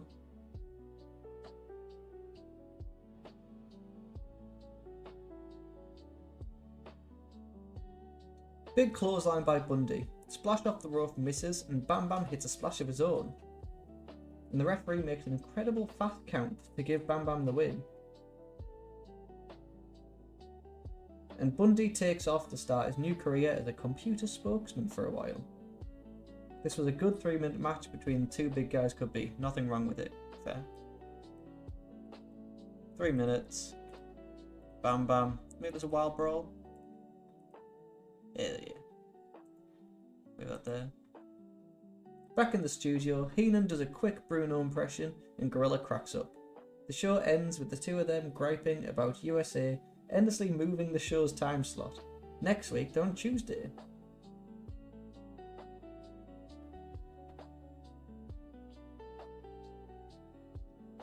Alright, we have more than enough time. I feel like these shows need to be halved a little bit.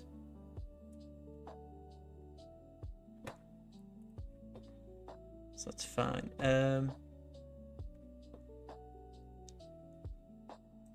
We can probably move that here. Let's have a big main event of Savage. This, yeah. Savage and Steamboat taking on Honky Tonk Man.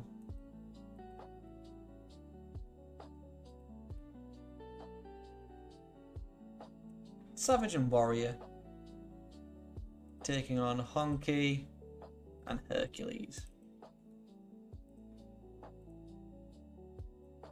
How long can we make this? 21? 21. Randy Savage. Sorry, I'm just laughing to myself. Beats Honky. Make this storytelling. Boom. There's our main event at least.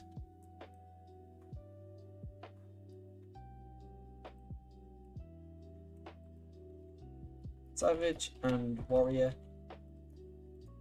on the mic. They proclaim they will enter the Rumble. Do you get the main event? On the first Royal Rumble? I can't remember. Who wins it? Is it Jim Duggan? Or did Jim Duggan win the unofficial Rumble? Randy Savage and the Ultimate Warrior. Let's take Hercules off screen. Who is it? It's Big John Studd. That's right. Who's he? He is feuding with Honky.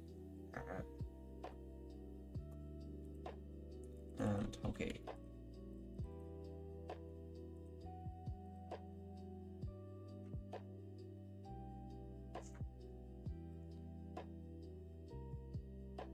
I can never remember who wins the first couple.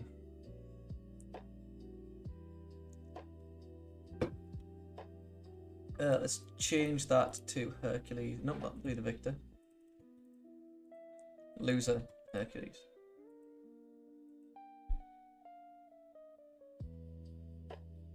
So who won the unofficial house show Royal Rumble? Women, faces. Let's have Itsuki, Nario, and Velvet's already wrestling, so it's Debbie Coombs, or Rockin' Rebel. Rockin' Rebel it is. Taking on Leilani Kai, Sensational Sherry, and Andre the Giant. Any women? God, I don't know if that's actually a photo of Sabu, but it looks so much like Sabu there.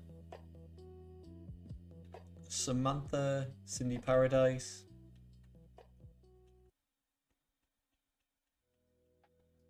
Cutler will do. Doesn't need to be a heel anyway. And Cutler.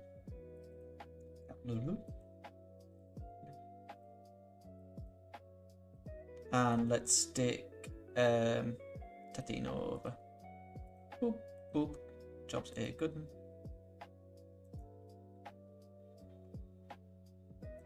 Put that here.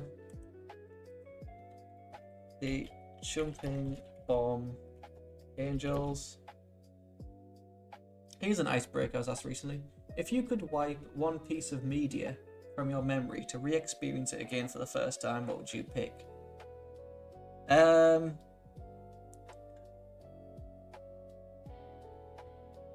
Honestly, maybe Minecraft. I have put copious amounts of hours into Minecraft and I do absolutely adore it. But the time I spent when I was like 14, first learning it in the beta, maybe even earlier than that, 13, and it was new. I just adored it. Everything was so exciting to me. I couldn't wait to play on it. I haven't really experienced anything like that again or since. What did you pick?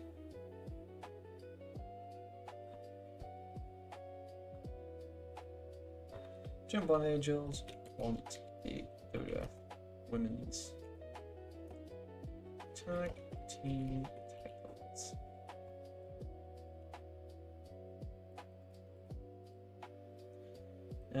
Women. I need Yamazaki. Is it going to tell me who the champions are? No. I believe it is. Is it Leilani Kai and Judy Martin? Martin. 3 minutes. Scripted. 2 minutes.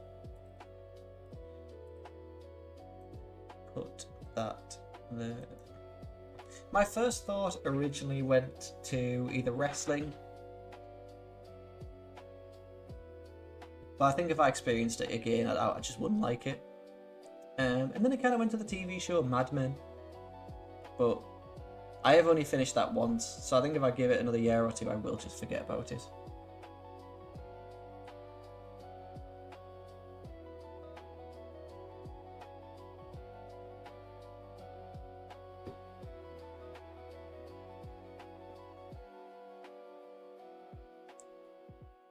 Sweet, let's run the show. 78%, so it should not be penalised. Book analysis sound. WWF Primetime Wrestling opening. Jim Duggan defeated Seeker in 7:27 by pinfall with no glory. And Frenchie Martin tries to hype up the crowd with Dino, but they're shouting for Hillbilly Jim. In a decent match, Brandy Boone wasn't a good referee. Dino defeated Jim in 7:38 with a side suplex after Frenchie Martin interfered. Where is it? You can just stick as a wrestler then.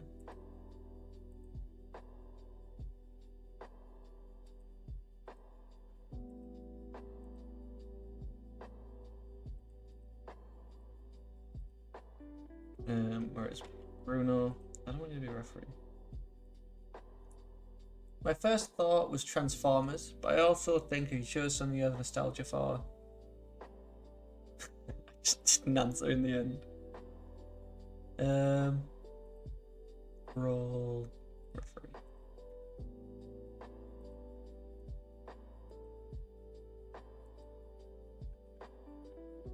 I do think that is the worry if you pick something you have nostalgia. Like, I feel the same with wrestling. If I picked wrestling again, then would I even like it? Probably not. Maybe the album Home Like No Place Is There by a band called The Hotelier. I adore that album start to finish, and I feel like experiencing it again for the first time, I think I would fall in love with that album all over again. But I've only just got to see the band live, and so I'm going to do that in person.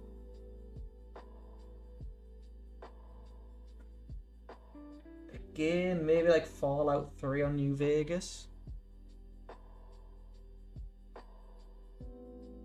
I think I'd like New Vegas again. I probably might not like 3 again.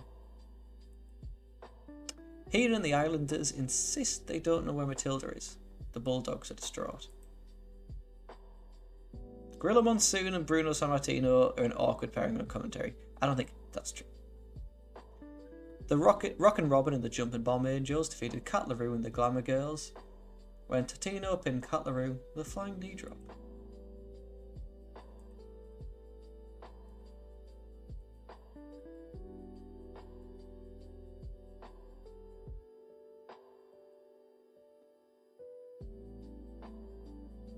Right, thank you.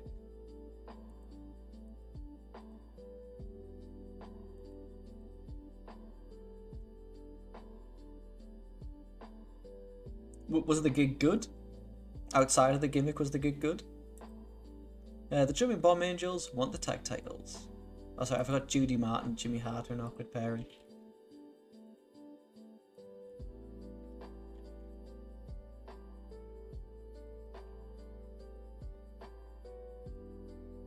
In a bout which had terrible wrestling and a non-existent crowd heat, the Rougeaus defeated the Conquistadors, when Jax pinned Conquistador Dos with a Quebec crab.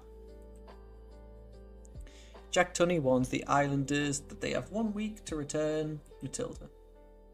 Sherry defeated Velvet McIntyre in 10:02 by submission with a sleeper hold to make defense number 6 the women's title.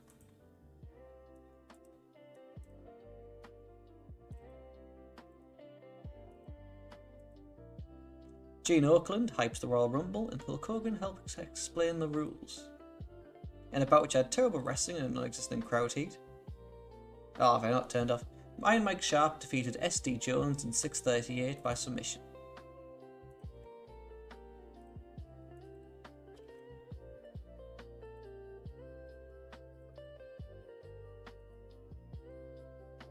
Gorilla mentions that a face-to-face between Hogan and Andre will happen soon.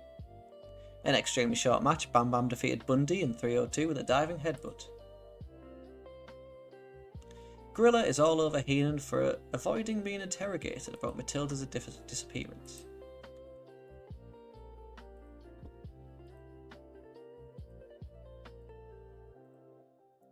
And in the main event, in a bout which had good wrestling and a decent reaction from the crowd. Good heat and decent wrestling. Savage and Warrior defeated Honky and Hercules, when Savage pinned Hercules with a flying elbow. Savage and Warrior get on the mic. They proclaim they will enter the Royal Rumble. Randy Savage invented a new catchphrase which will boost his ability. It just goes something like Royalist Rumble. Or however he sounds. Popularity recap went pretty well. That's a great look. Wyona Littleheart. Oh, she's a slave girl from Kevin Sullivan's Army of Darkness. Should have guessed.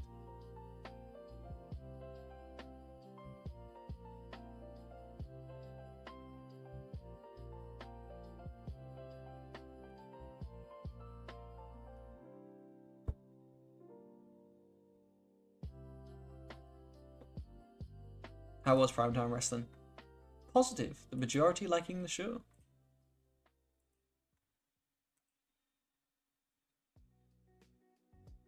We then have Superstars of Wrestling next.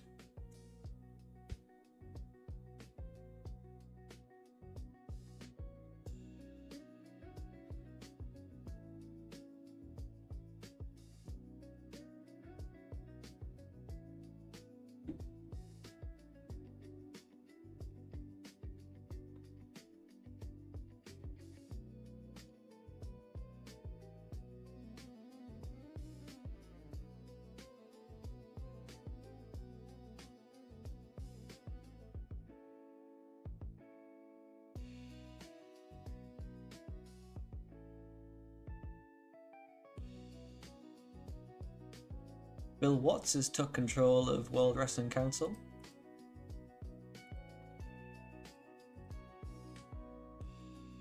Earl Hebner's contract is ending. He definitely goes to WWF. None of these companies are big enough. Kendall Windham. How short, how long? Yeah, no one's gonna leave us. How's Glow doing?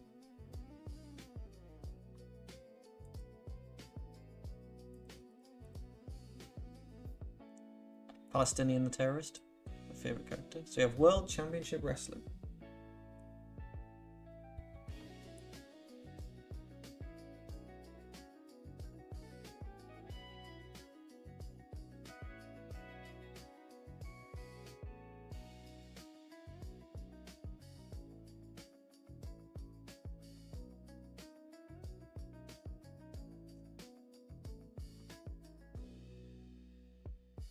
So, World Championship Wrestling. What is it? January 6, 1988.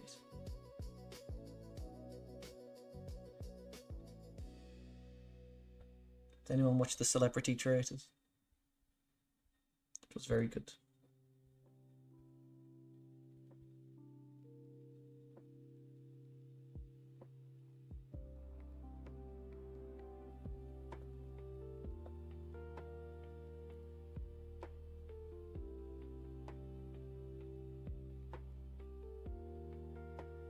This says the show is 1/9/1988.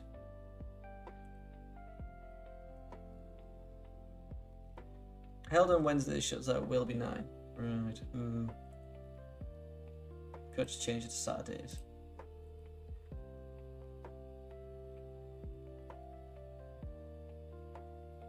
Perfect. Right, 3 days then. When's the next show?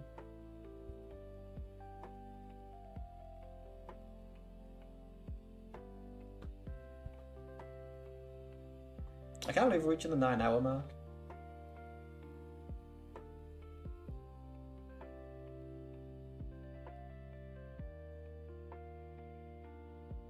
I genuinely thought this would horrifically drag and just be awful, and I wouldn't make it, but it just seems quite likely at this point now.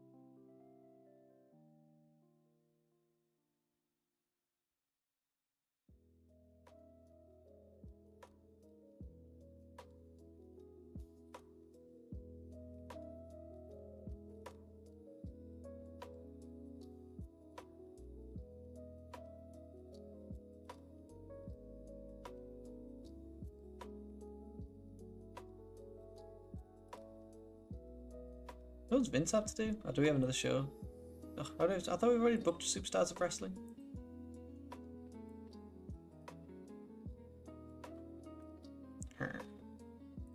That's fine. Why is all the booking positions available? Oh, do they not have any orders? That makes sense if the bot maker just hasn't put them in yet. Who's made an offer to Brian Beat Bear? Oh, he's a fan. I might just hire Catlaroo. Just so we have a handshake, special, not ironclad. I don't know. 9 months will do. Sweet. Superstars of Wrestling. And then Jason. Oh, we're both on a Saturday now. That makes sense.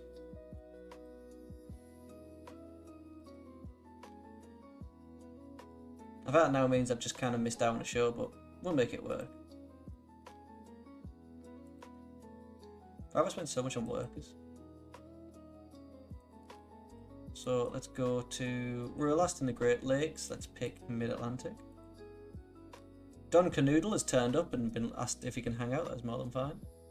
Leilani Kai was in fine form. Tony Gurria ran some drills. Bret Hart ran some drills. Hillbilly Jim had a small clash with Tony. Billy Jack Haynes had a small clash. Honky Tonk Man has a creative finish. Slick and Zukov have been hanging out a lot. Nice. WWF Superstars.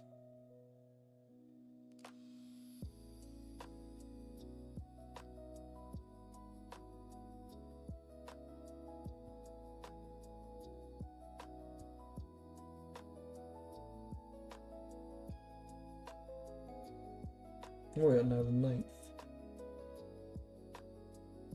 Off to the pub. Stay safe. Have a lovely time. Look after yourself. Thank you. I will always be here from a name that I can disappear from and not relate to any of my other life. Enjoy the pub, King. Have a mucky lemonade for me.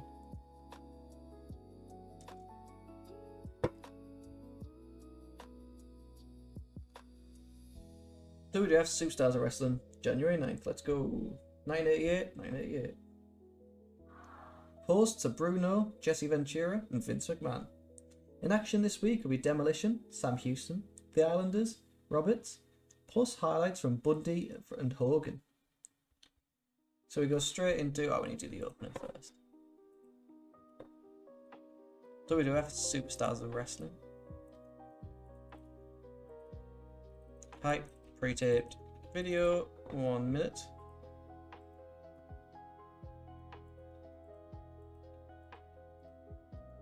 What are the Ultimate Warrior for them? Oh, he's always there, wasn't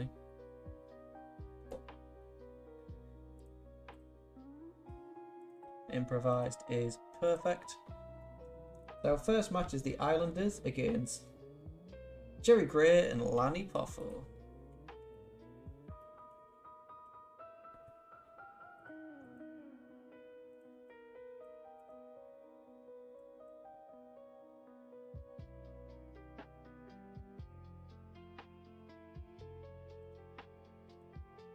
Okay, what is this? 3 minutes, right.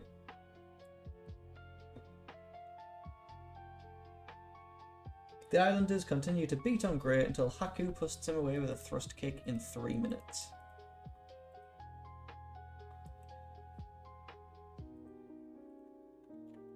Heenan comes out with a dog collar and leash. Is that how you spell leash? Oh, it's with an A.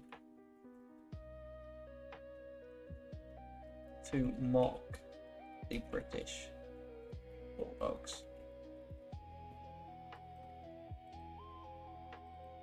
We have Bobby Heenan, Haku, and Sika.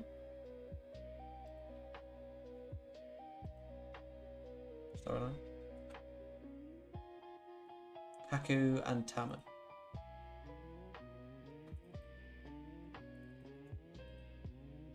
And then Davey Boy off and Dynamite Kid off.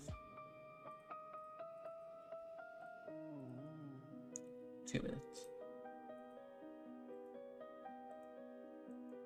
Perfect.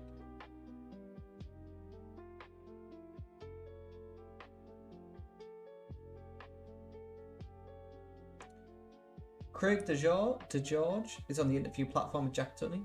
He asked the WWF president if he knows where Matilda is at the moment. Tunney then asks Heenan and the Islanders to come to the platform. They do, while the Islanders pretend that Matilda is there as they pet the imaginary dog. Tunney tells them both a decision has been made, while Heenan asks him not to jump the gun. Tunney lets Heenan know that until Matilda's whereabouts are known, the Islanders are suspended. Heenan goes nuts on Tunney, telling him he has lawyers and that Matilda has been terrorising everyone, all while proclaiming innocence.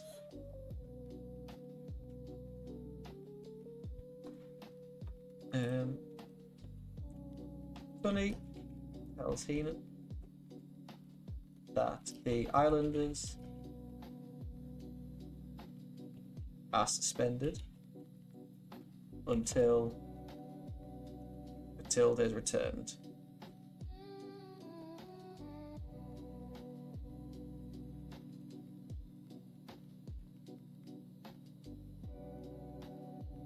Sika, Haku,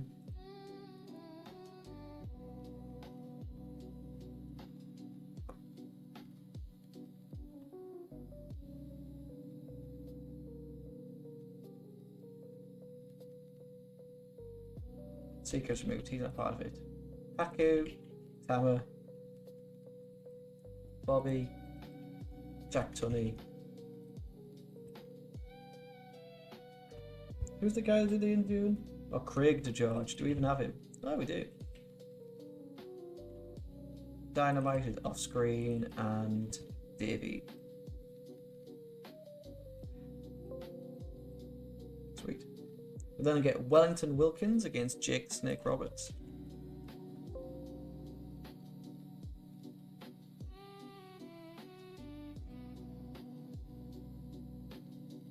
We don't have him, but we actually have a picture for it.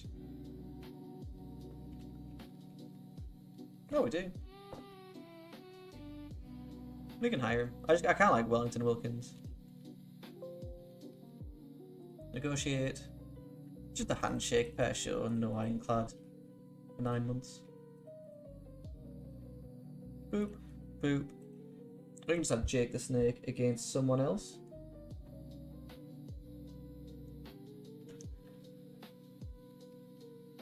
Roberts blocks the sunset flip and then hits a slam as the crowd is silent. He takes Wilkins out the corner with a hip toss. Roberts gets the win with a DDT in 150 and then dumps Damien over the top.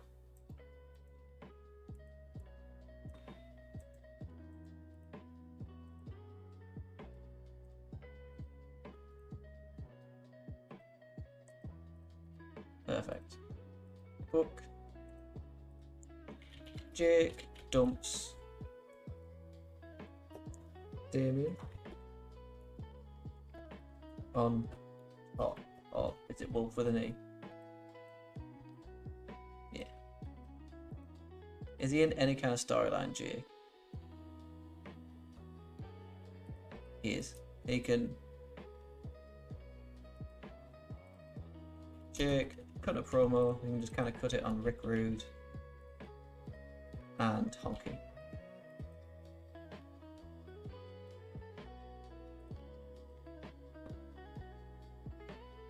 The George is running down the MSG card, and a new added feature here is the matches being shown on screen. Duggan barges in and tells the George about the dangers of carrying a 2x4 everywhere, because you accidentally knock stuff over. He then addresses King Harley Race, his opponent at MSG, and how he'll run him down, because the folks across the country are sick and tired of his King act. Duggan tells Race he will beat him at MSG. Beat him at MSG because they're all sick of him acting like a king.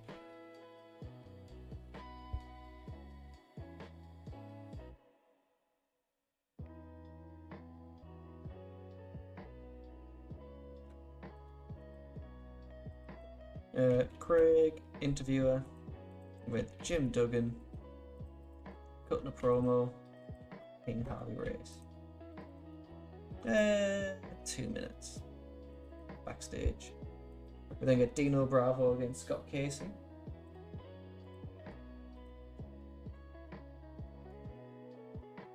I guess Scott Casey is a... Where's Dino? There he is. Is just a jobber, so instead we can use face, male.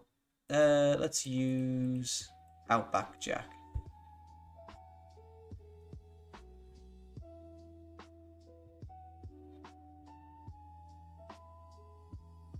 Martin gets on the mic before the match and mumbles in French, but his voice is so low you can't understand a word. Casey reverses an Irish whip but gets caught with a clothesline as the announcers are impressed with Bravo beating Casey so easily, because he is a premier performer.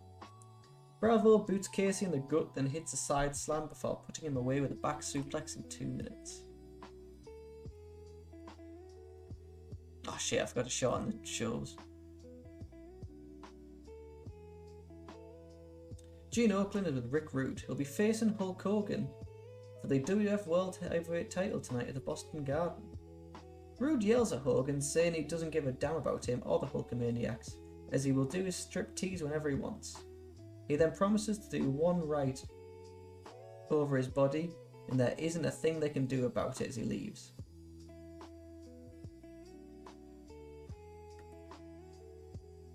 Rick Rude yells at Hogan, saying he doesn't give a damn about him or the Hulkamaniacs.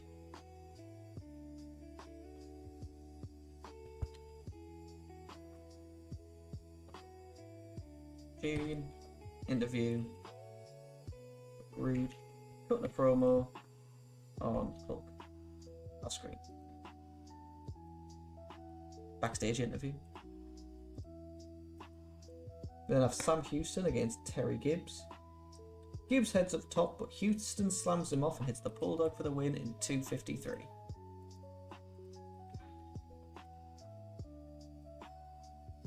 So what's that? Sam Houston against Terry Gibbs.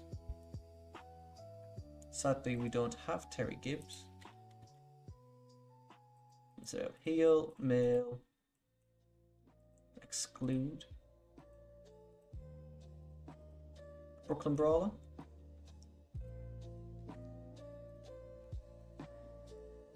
Sam Houston goes over.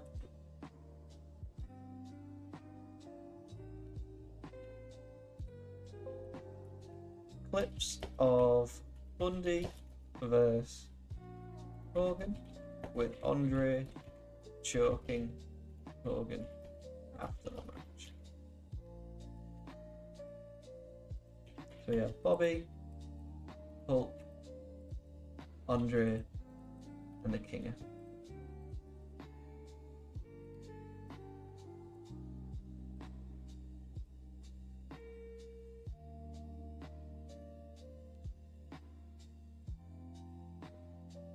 George is back on the interview platform, and this time with Ted and Virgil. DiBiase tells us that Hogan is a fool for not accepting his offer to buy the world title. DiBiase then welcomes out Heenan and Andre, who DiBiase said will deliver the belt. Heenan tells us he's no fool, and that he is financially set without DiBiase. He then tells us Andre will beat Hogan, as DiBiase asked Andre if he'll deliver the title to him. Andre says he will, and he also enjoyed choking Hogan. Jesse cannot believe that DiBiase bought Andre, and asked how much that would cost.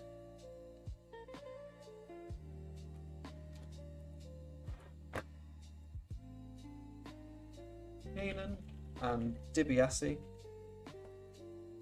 agree that Ted has bought Andre. He will deliver the WWF Championship to him. Bobby Heenan, Ted DiBiase, Andre, Virgil.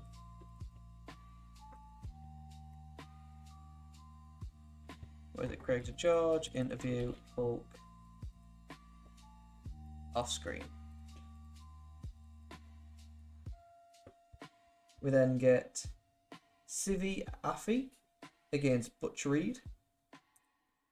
It's General Butch Reed squash. Face, male. He can beat Rex King. Affy fights back with chops but gets caught with a press slam. Then Reed hits the top rope clothesline for the win. In 2:23.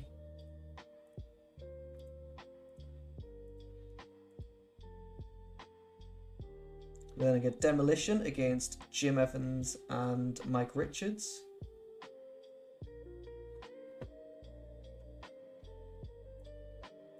Demolition face? I feel like Demolition are always heels, yeah.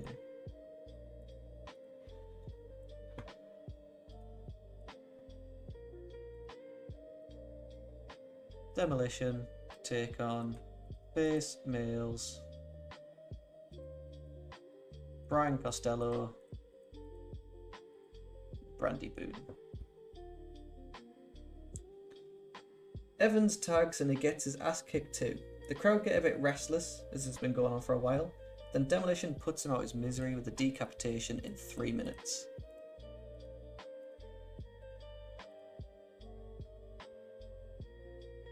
Auckland is with Virgil and Ted, who puts down Auckland's crumbled up handful of $1 bills with his money.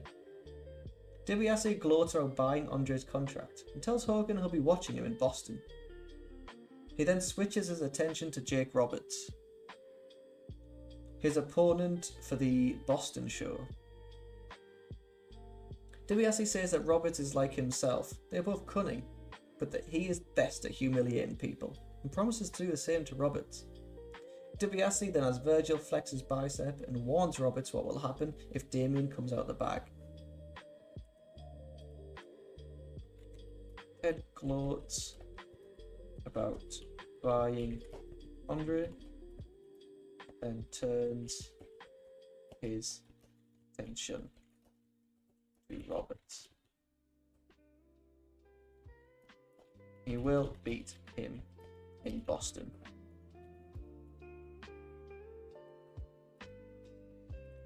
Gene, interview, Ted, cutting a promo on Hulk off Jacob. Virgil, character development. Sweet baby boy, put that there. In action next week, Strike Force, Ron Bass, Bulldogs, and Ted DiBiase. Sweet. Let's have a main event. Let's have Hogan take on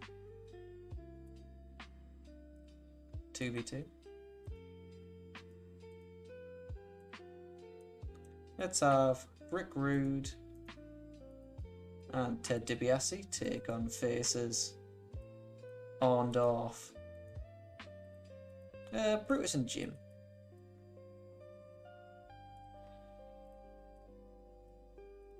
Put this at 18 minutes. Rick Rude goes over.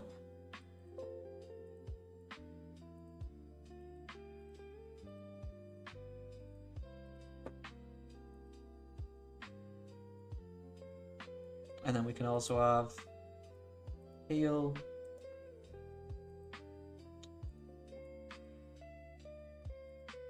Let's have Andre take on Orndorff. 18? Andre definitely can't do it. Storytelling. Tainted. Hogan chases off Andre with the babyface roster and shakes hands with Orndorff.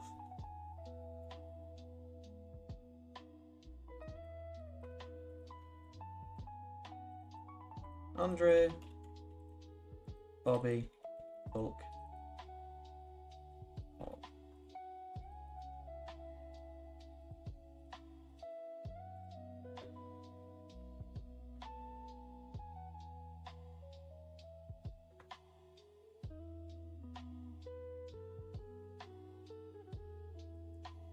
We can put that there. And we can put that there. That works. 2v2. Let's have... We can have the Hart Foundation beat the Young Stallions.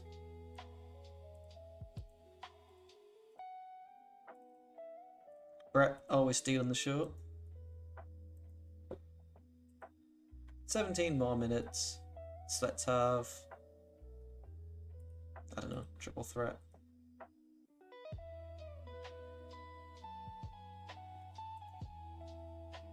Wouldn't mind having King Harley Race take on Billy Jack Haynes and Ken Patera. Why not? 13's fine. Stick Race over.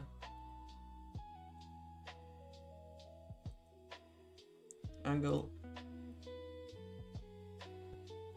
Race mocks Duggan and says there will only be one true King of the Ring.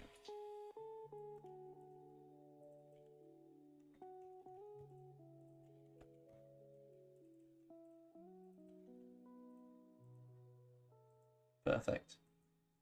Sweet, let's run the show. Got WWF Superstars of Wrestling opening.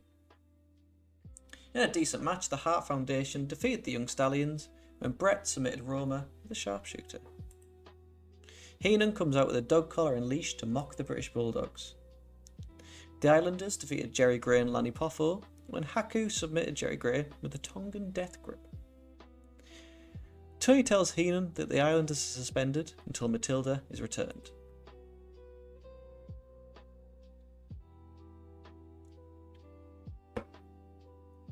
In a bout which had subpar wrestling and little heat, Roberts defeated Wolf in 59 seconds with a DDT. Jake dumps Damien on top of Wolf.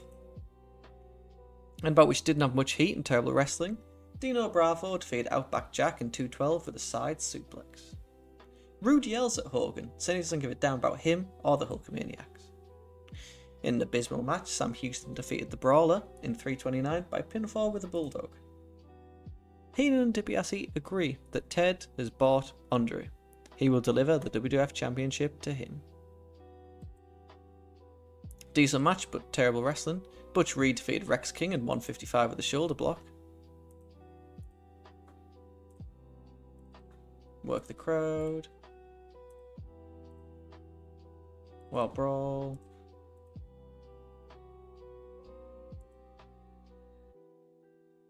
These are the two matches, should be good. Ted gloats about buying Andre and turns his attention to Roberts. He will beat him in Boston. In a decent match, King Harley Race defeated Billy Jack Haynes and Ken Patera in a three-way when Race pinned Patera with a pile driver. Instead of Wild Brawl, I want to have this lift the crowd. Race mocks Duggan and says there will be one true King of the Ring. In a terrible match, Demolition defeated Costello and Boone when Axe pinned Brady Boone with a Demolition decapitation. Duggan tells Race he will beat him in MSG because they're all sick of him acting like a king. In a bout which had good heat and decent wrestling, Ted and Rude defeated Brutus and Jim when Rude pinned Brutus with a rude awakening. We see clips of Bundy versus Hogan with Andre choking Hogan out after the match. And in a bout which had fantastic heat and decent wrestling, Andre defeated Orndorff in 18 minutes by pinfall with a double underhook after Heenan interfered. Hogan chases off Andre with a babyface roster and shakes hands with Orndorff. Really not our best show.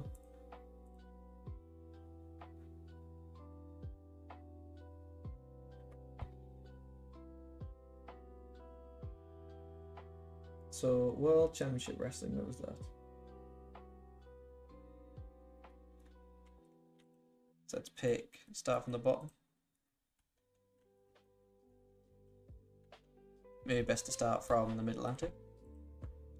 Booking team meeting, all looks good. Locker room instance, Gary Royale is requested to hang out, that's fine. Dusty Rhodes ran drills for 3 students. Ric Flair almost got into a fight with Ron Garvin. Michael Hayes gave the locker room a lift with some spot-on impressions. That's fine. Let's do some team bonding.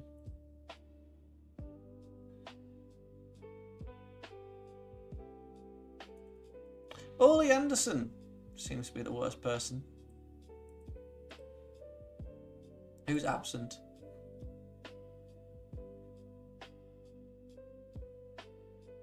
Sweet. Oh, that's not every week. Maybe that's why it's on a Wednesday.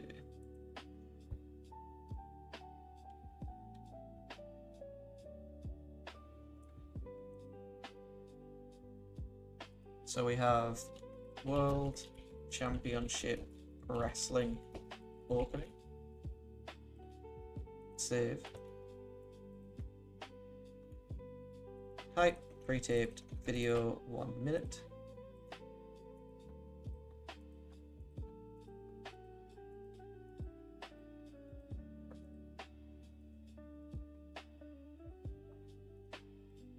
Nice. So the cold open. Showing the chaotic finish to Garvin with Luger saving Ron from the Horseman.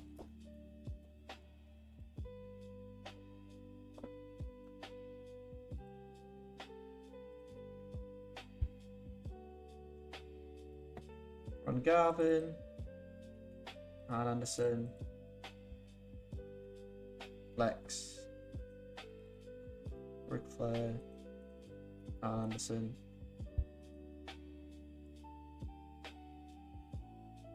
Tully.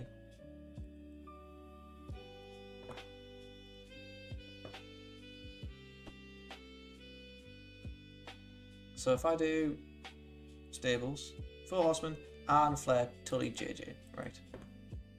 Arn, Flair, Tully, Lex, Ron, JJ Dillon. We then get Sting and Wyndham against Alan Martin and Tommy Angel.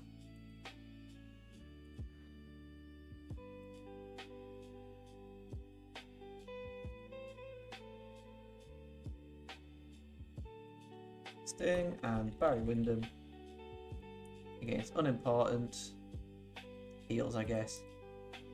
Let's do Tommy Angel and Larry Stevens.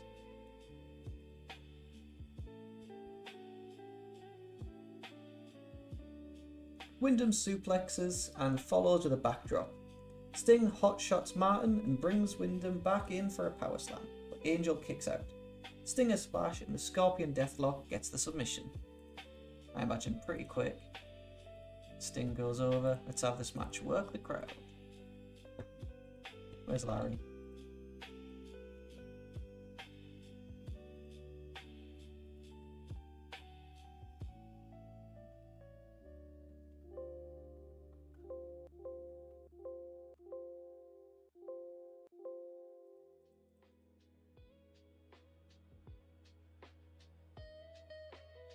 I just want to pick a guy, I don't really know.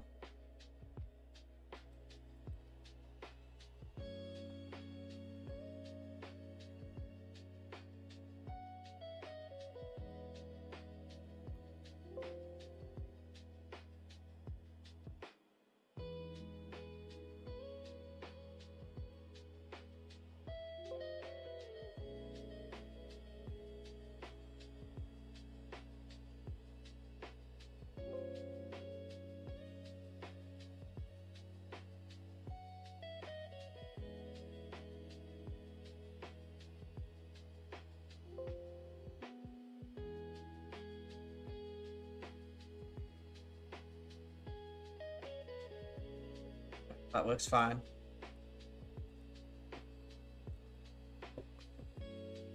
David Crockett chats with the winners, who excitedly announced they've been named #1 contenders for the World Tag Team titles.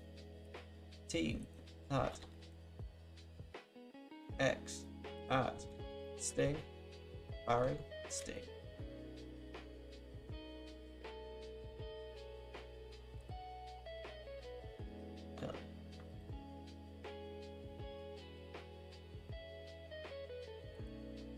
Adam Crockett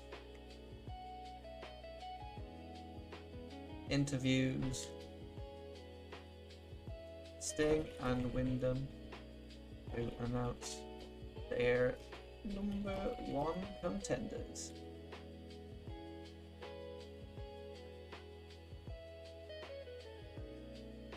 David interview Sting, cutting a promo with Barry Windham on titles.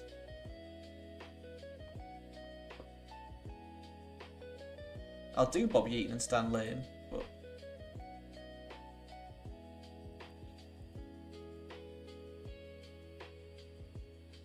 Alliance titles could be no one. Could be Cheer.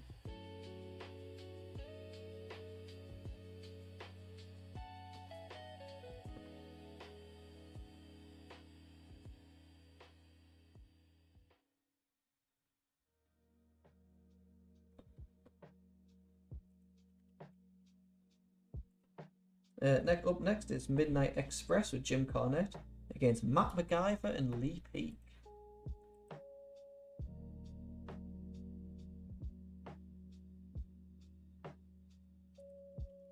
Two v two. So with Midnight Express. Thankfully they're both heels, taking on face males Curtis Thompson And Mike Johnson.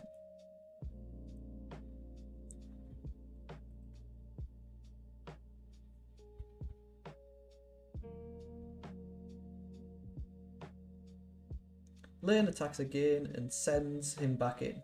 Lane tags in and applies a chin lock, then turns it into a crucifixion for 2. Clothesline by Stan, and Bobby heads back in and lays into Peak with boots. MacGyver finally tags in and doesn't last long. He gives up right away and brings Peak back in. Gravedigger finishes Peak off very quickly. 5 minutes, Bobby Eaton. Jim Cornette goes on a rant about Dusty Rhodes' family.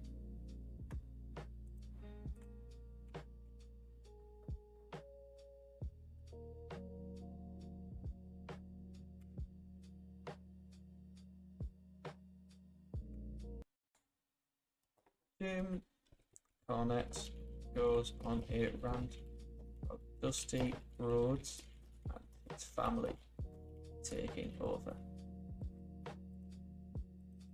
Jim Cornette cutting a promo, Stan Lane and Bobby Eaton on Dusty off screen. Do you have any others yet? 3 minutes. It's fine with me. We then have the NWA TV title.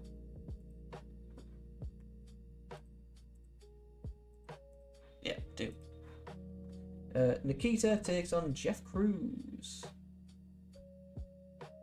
Nikita works the arm, but Cruz backs him into a corner and rams him a few times.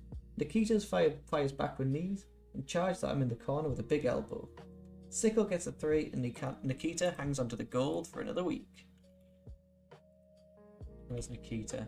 He can take on heel male George South. From out of the South, Jimmy George. He is wrestling Jeff Cruz here, so I don't think it really matters if it's a major win. Nikita, boom. David talks to Nikita and he calls out Midnight Express and Mike Rotunda. David talks to Nikita. He calls out Midnight Express and Mike Rotunda. David interview Nikita, cutting a promo on the Midnight Express of Bobby Eaton, Stan, Mike Rotunda, Jim Cornette. Just a 3-minute interview will do the job. Tony announces the injuries suffered by the Buckhouse Stampede participants. Rex Steiner is taking time off for surgery. Ricky Morton's knee is hurt but should be okay.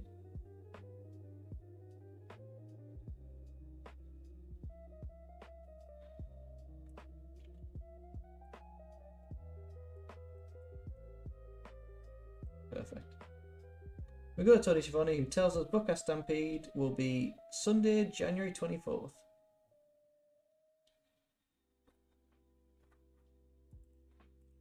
Tony Schiavone announces and hypes up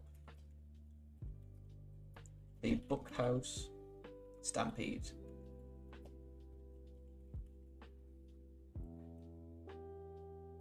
Perfect.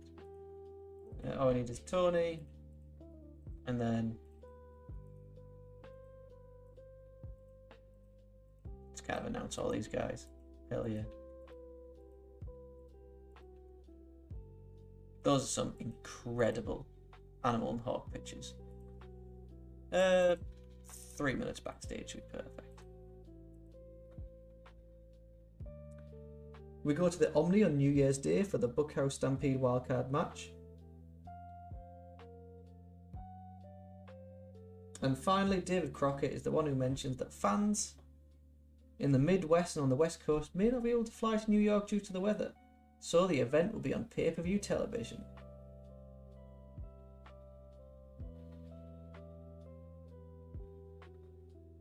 The Barbarian takes on Steve Atkinson.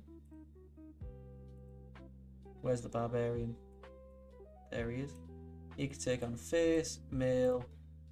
Al Snow will work. Atkins tries a body press off the second rope, but Barbarian just catches him and makes a backbreaker. Running power slam and a diving headbutt gets the 3.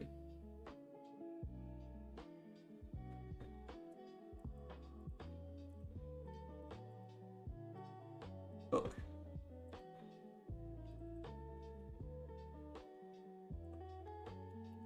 Paul Jones hypes his bench press competition.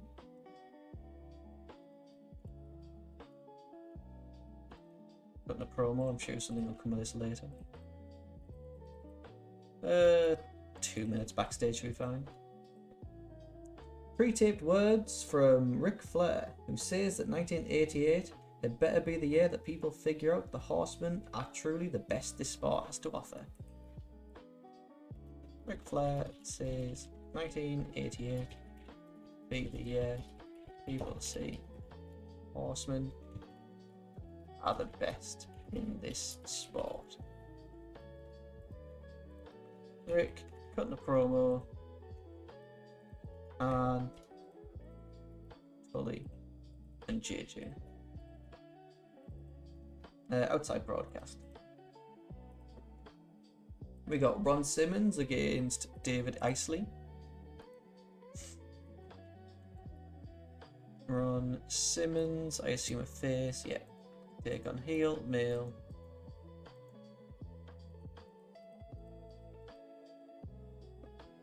What have we done over? What local talent can we get? Damien Demento?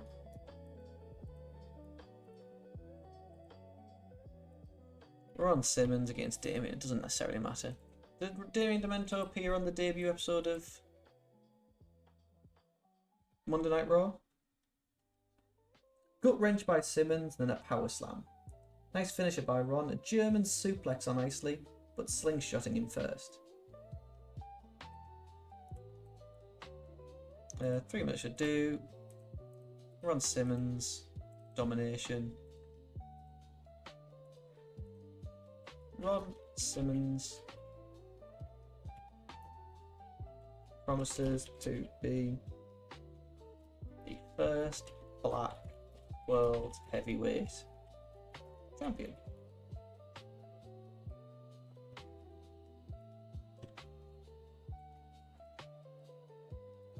David interviewing Ron Simmons, cutting a promo. 2 minutes interview. Tony welcomes Dusty back. He promises 1998 will be the year for JCP, and he's going to hang on to this US title. He warns Ric Flair that he's looking for him again. Dusty promises 1988 will be the year for JCP. He warns Flair he's looking for him. Dusty cut the promo. Dusty, search. In a star. Not that it really matters. Supporting. Not Flair's and so as well, so it doesn't really matter.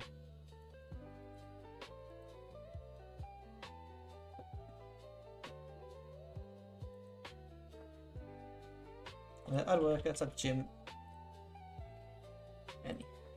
Let's add Jim Cornette. Dusty Rhodes cutting a promo on Flair and Cornette.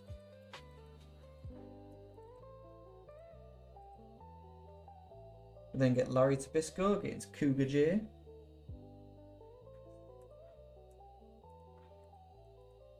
Larry Zbyszko the heel, taking on face men. Ricky Santana.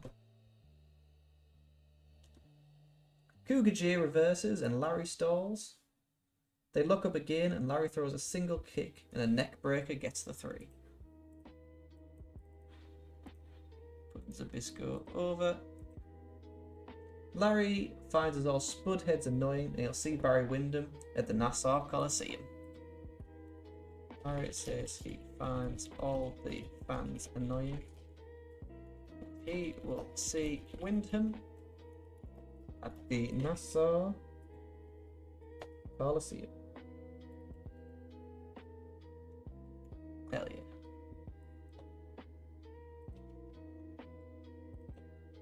Larry, cutting a promo on Barry. 2 minutes, it's fine. The Lightning Express takes on Bob Riddle and Trent Knight. Teams, Lightning Express, both faces. So we need to hire some local heels. Rip Sawyer. And Nelson Royal. Roster.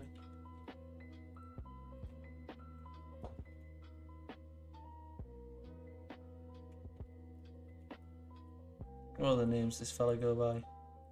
I'm fine using that Rip Morgan picture. Add a match. Adamant. Rip Sawyer and what was it? Nelson Royal. Hell yeah. Taking on the Lightning Express of Brad Armstrong and Tim Horner. Knight tags in and gets double teamed too.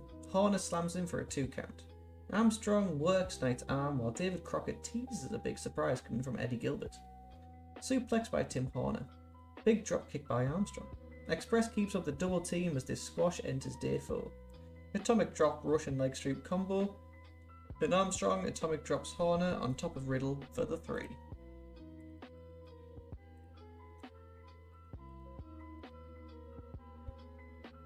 Tony Schiavone welcomes Bill Apter, who has some PWI awards to hang out. Inspirational Wrestler of the Year goes to Nikita. Holding back tears as he brings out his best friend Magnum TA to take a bow. Magnum says that Nikita exemplifies what professional wrestling stands for.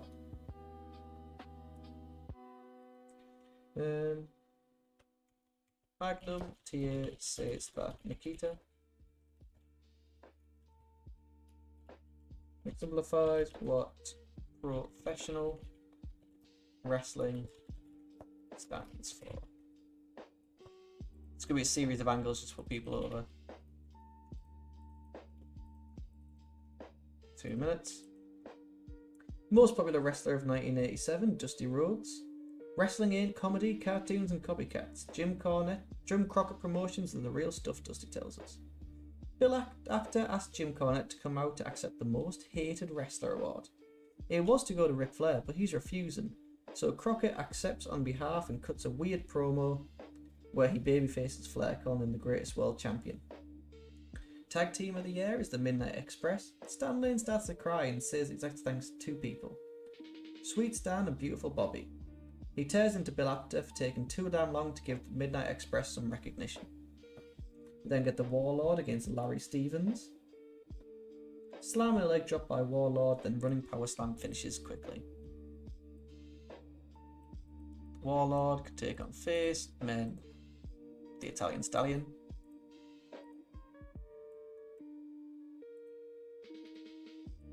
Then we need another heel to take on Lex. Jean Lejean.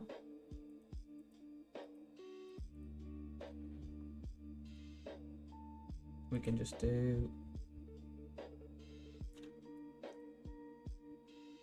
Dusty Rhodes wins most popular wrestler of 1987. He says JCP is the real stuff. Dusty, cut the promo. Have a promo with Flair.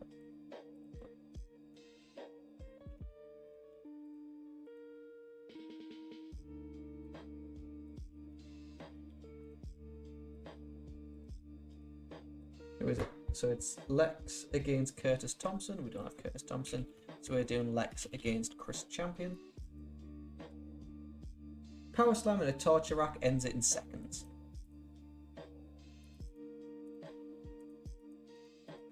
Oh, I heard someone else, not Chris Champion. This champion is recognisable. We hired Jean Lejean. Lex still wins. Lex warns the Horsemen that it's a long way down from being champions. Lex warns the Horsemen it's a long way down from being champions and riding limousines.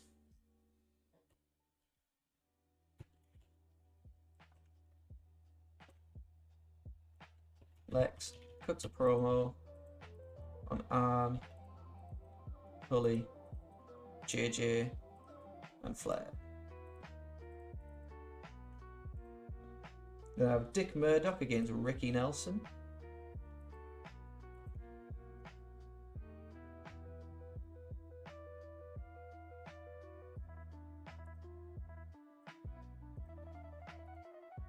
And a match. We don't even have Dick Murdoch.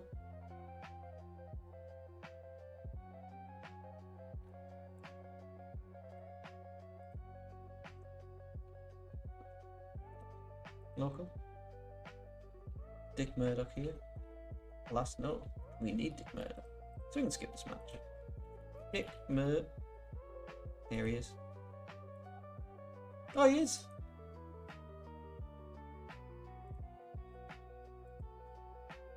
He's not here because he's at New Japan tonight. Right, that's fine.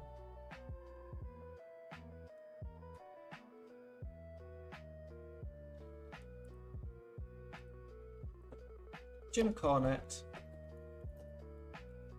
says he is teaming up with Dick Murdoch to end Dusty's career. Jim cutting a promo on Dusty. Dick is also off screen because he's not here. I can put that backstage. Then the Road Warriors take on Nate Bolin and Gary. Can't do that. Hawk warns Ric Flair that diamonds and women don't mean diddly do.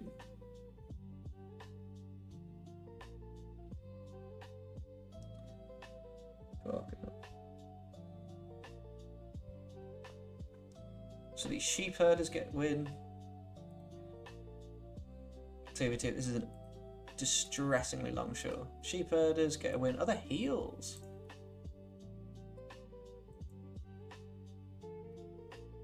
So we need David and Gorgeous George III. He should probably be a heel, shouldn't he? J. Cruz. At a match, 2v2. Sheep herders take on unimportant face David and Joe. They also win that in seconds. Sheep herder Butch can win.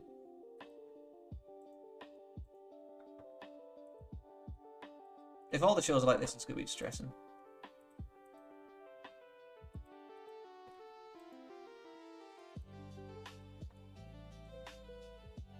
Let's have a tag team main event.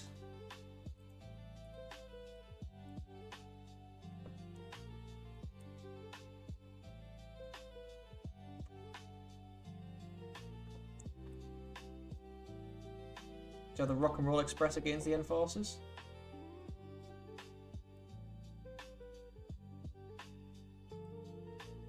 Turn it in a draw.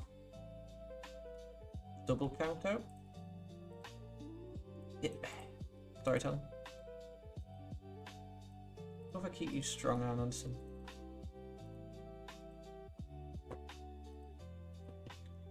The whole match breaks down with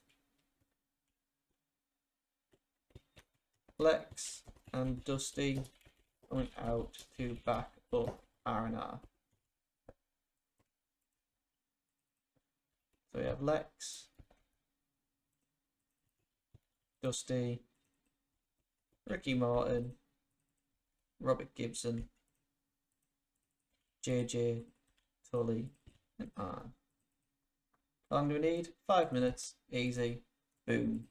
Let's go. What's the issue? Need a match that's a wild brawl. Wow, brawl. So that match is absolutely fine. That can work the crowd. This match itself can be a wild brawl. Book. Yeah, it's fine. Nikita against George South. Steal the show. That match will be fine. This match probably has to work the crowd. And this one probably has to lift said crowd.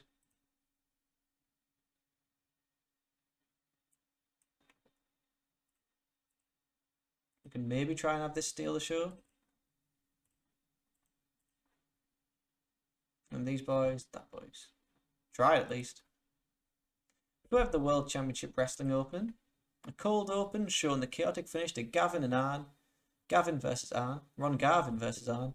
With Luger saving Ron from the Horsemen. An extremely short match, Wyndham and Sting defeated Tommy Angel and Larry Stevens when Sting submitted Tommy with a Scorpion Deathlock. Crockett interviews Sting and Wyndham, who announced they are #1 contenders for the tag team titles. In an extremely short match, the Midnight Express defeated Curtis Thompson and Mike Jackson when Eaton pinned Jackson with a rocket launcher. Jim Cornette goes on a rant about Dusty Rhodes and his family taking over.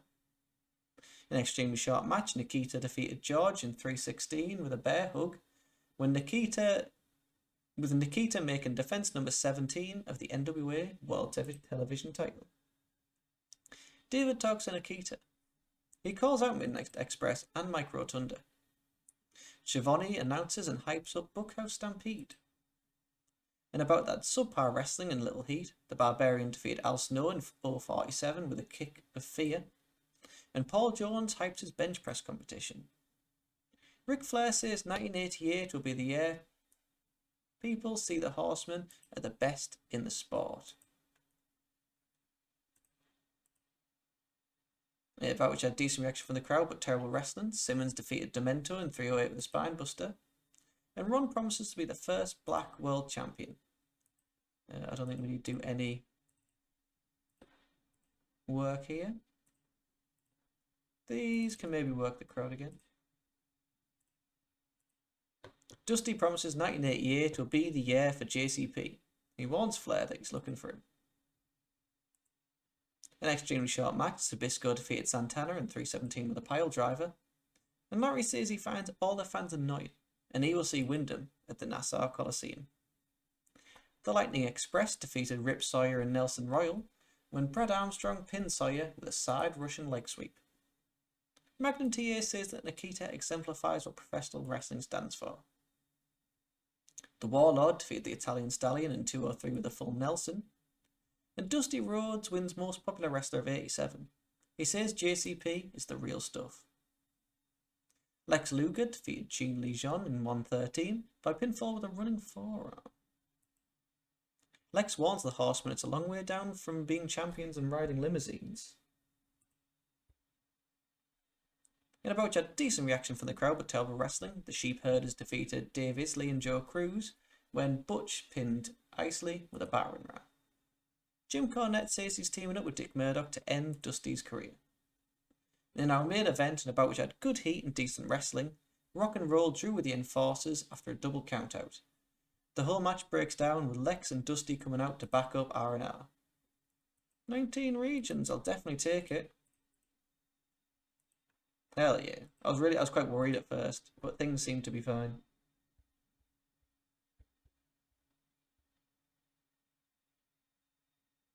So let me check the next one.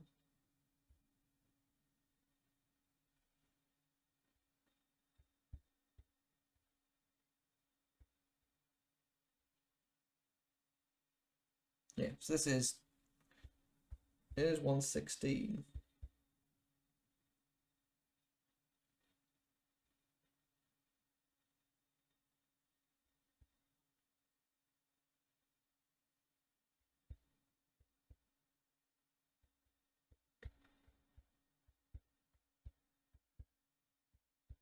So everything kind of seems fine in WCW. I do want to broadcasting. Yeah, let's do Evans TV availability.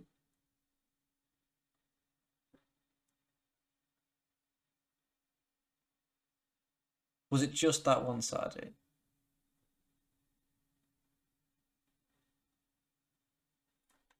We can get close to the time, but if it's just that one Saturday, I'll continue. But if it's more... And then I also want to check... I do need to hire a bunch of...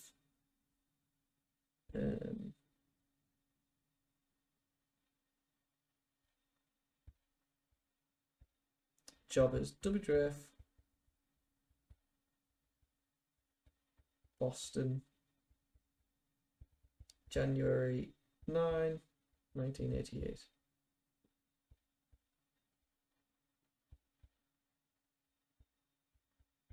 Boston Garden. Here we go. We can run that show.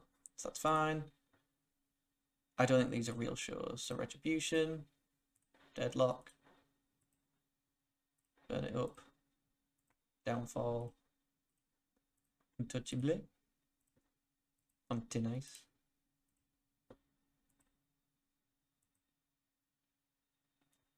So I'm going to remove these.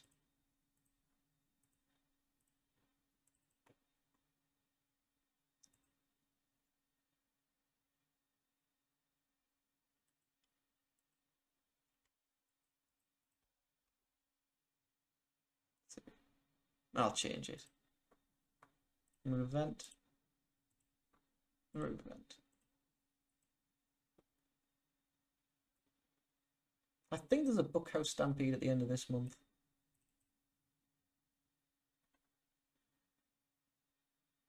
I don't know why they're not in order. I'll modify. I don't know. We can find out.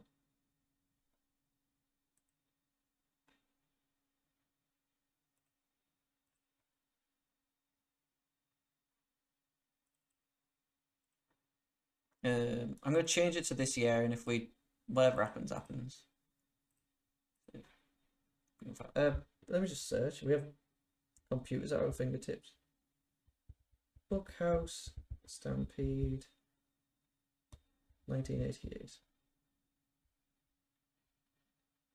Bookhouse Stampede 1988. January 24th, 1988.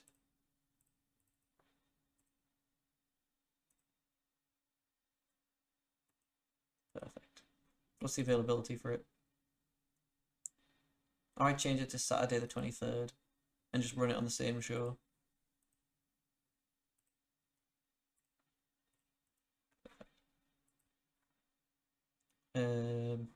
Yes. Search. Role. Anyone to hire. Based in. Where are we based? Mid-Atlantic. What's our size? Let me just check if the music's still running. I don't believe it is.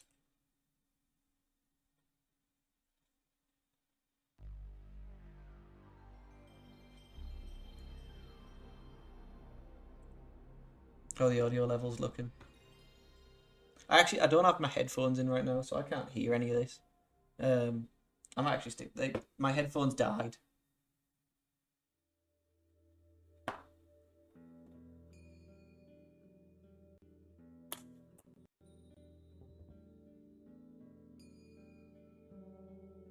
Yeah, it sounds fine. Mid-Atlantic, perfect. Based in Mid-Atlantic, intention to hire. Nice.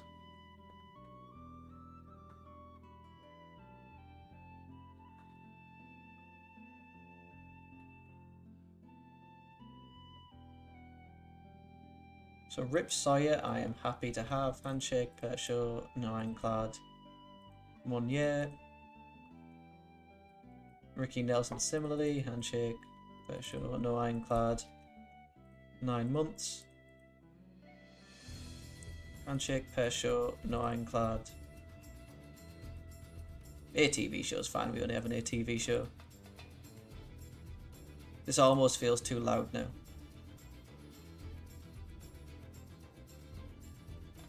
There we go.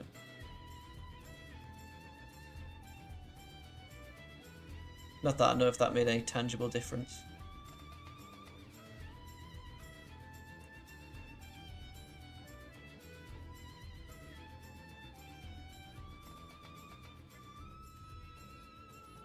That one feel like it made a slight difference. Mitch Snow, handshake, better show, no ironclad. 3 months. Mark Fleming, happened with you.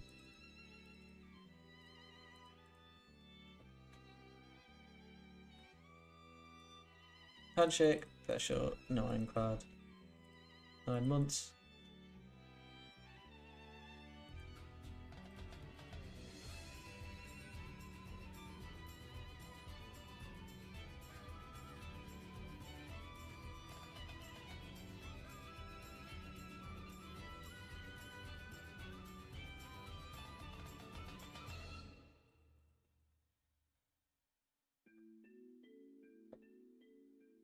I just need the jobbers, is what I'm saying.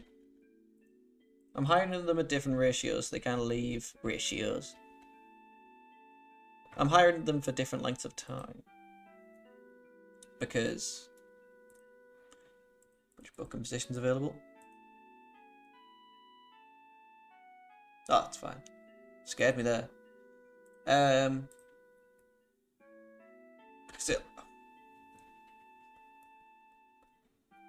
I like it when they go at different times. I can hire more jobbers. That's what I'm trying to say.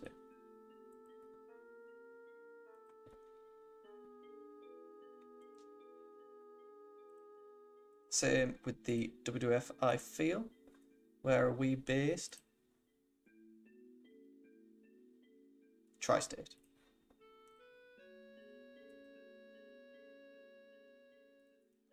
Higher based in Tri-State. Tony Stetson, that's fine. Handshake. Sure, no ironclad.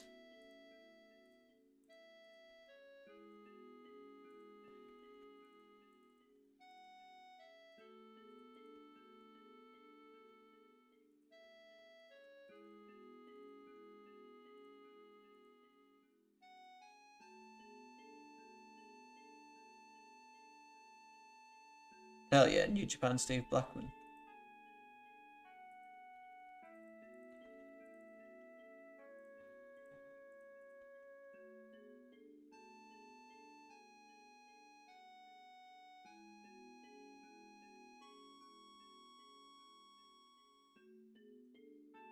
Love Maniac Mark.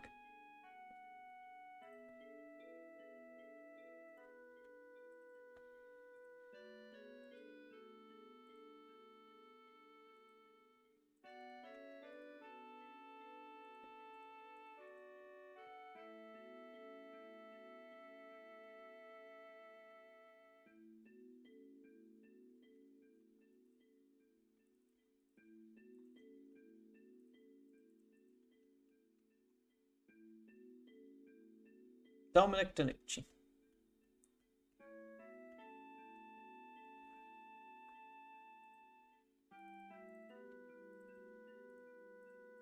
Should do for now. Oh, I want to do the Boston show. How is it looking?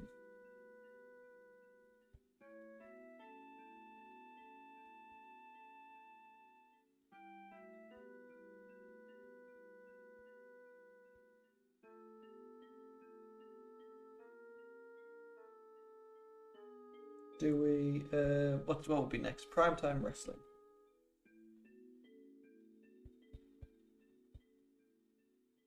That's Superstars of Wrestling.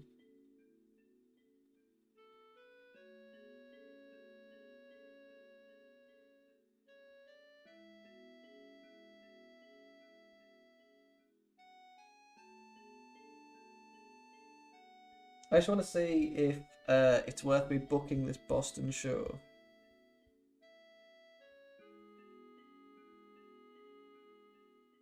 Or if they're going to end up showing the matches anyway.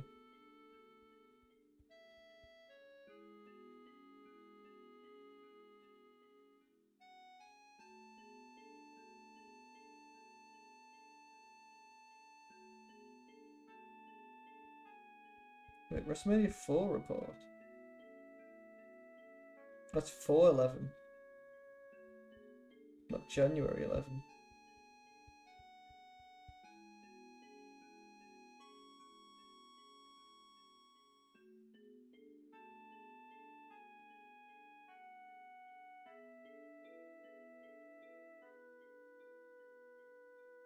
Surely it's Saturday, January 11th.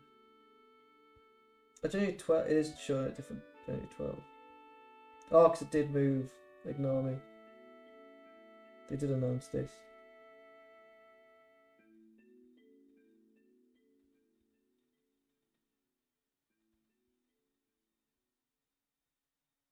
Let me also check Superstars of Wrestling.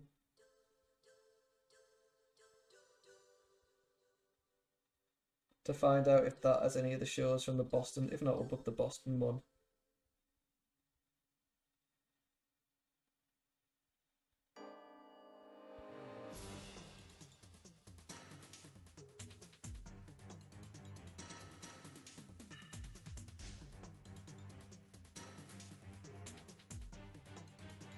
It doesn't look like it actually. So yeah, let's just book the Boston Gardens show. Events and TV for the Boston Garden. Yep. So modify. So 1988, Sunday the 10th of January.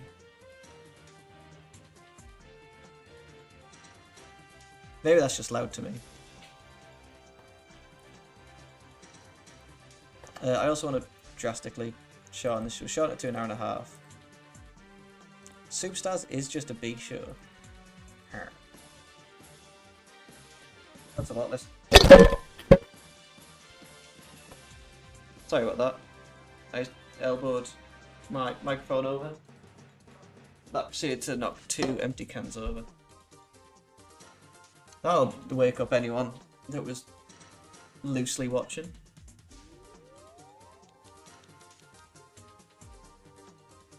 There you go.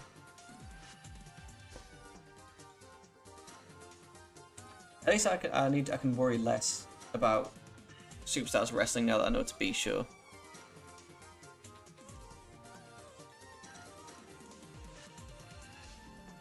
Yep. WF on NSEN. Which?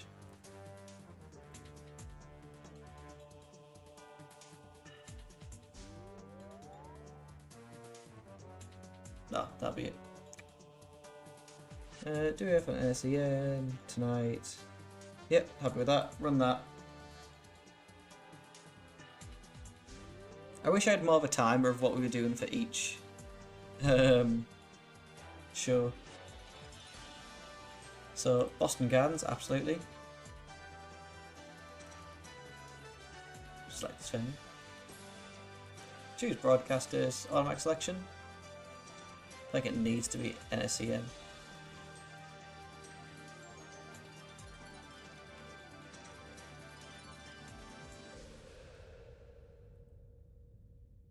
Why can't I use this broadcaster? It would clash with viewer's choice.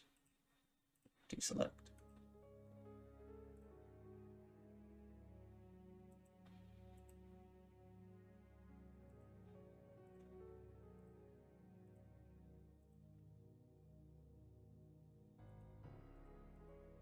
So they want just full whack. Just automatic selection. Yep. That's fine.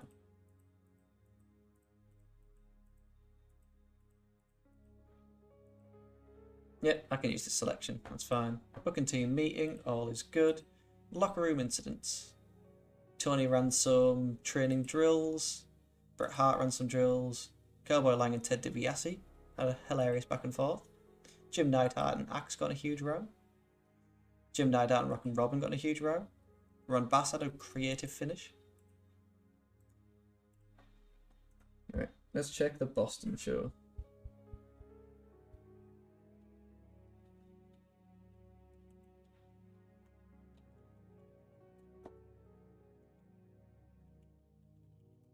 From the Boston Garden opening. Just a hype, pre-taped video, 1 minute.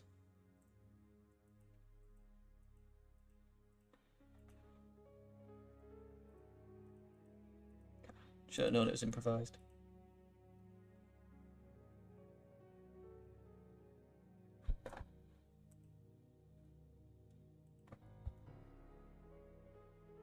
So we have Iron Mike Sharp against ST Jones.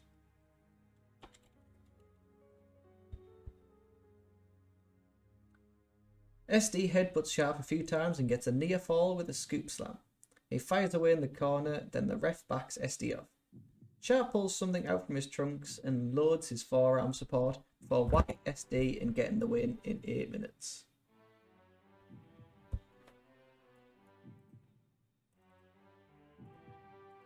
So it's an Iron Mike Sharp tainted win.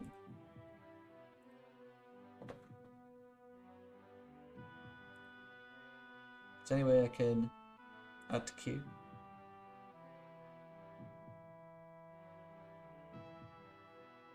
That breaks something? Hell yeah. That should be enough for the rest of the show now. Rest of the show. Who am I? Rest of the stream. There's a tainted victory. Angle. The Bulldogs stare down Heenan as they enter the ring.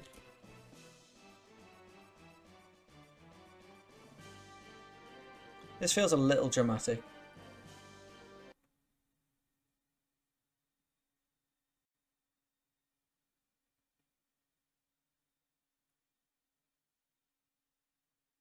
Let's see if this starts playing. And I can just add another one to queue. And that'll be more than enough.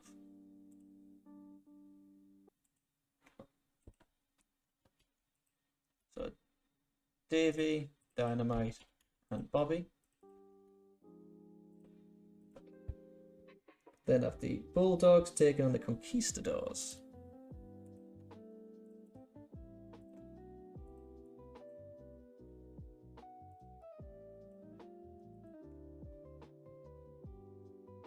Davey runs wild, hitting delayed vertical suplex and a pile driver before running power slam. Conquistador 2 tries to break that up, but accidentally elbows his partner and gets tossed to the floor. Dynamite tags as Davey launches number 1 with a headbutt, and that gets the win in 13:55.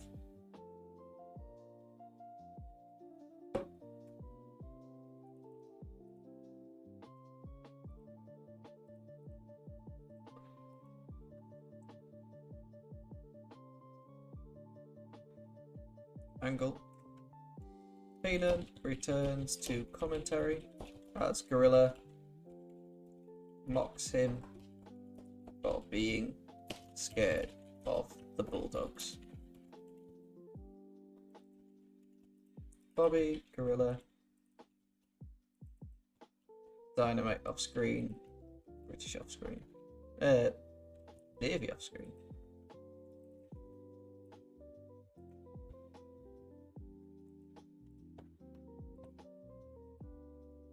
We then have Ted DiBiase against Jake Roberts.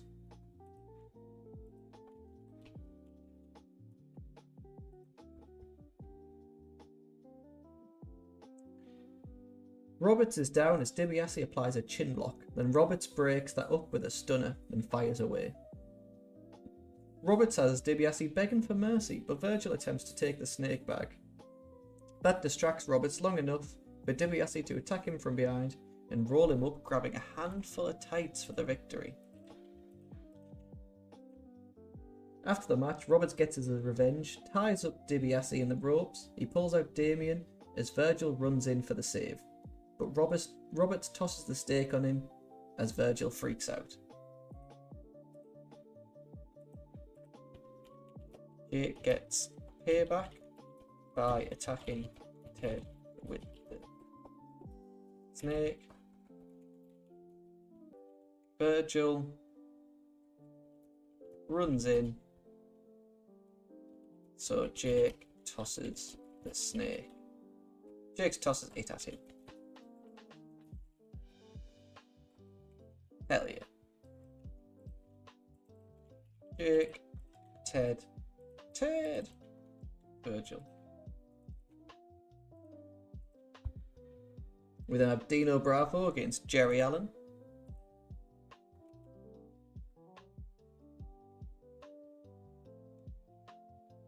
I don't even know who Jerry Allen is, so we'll do.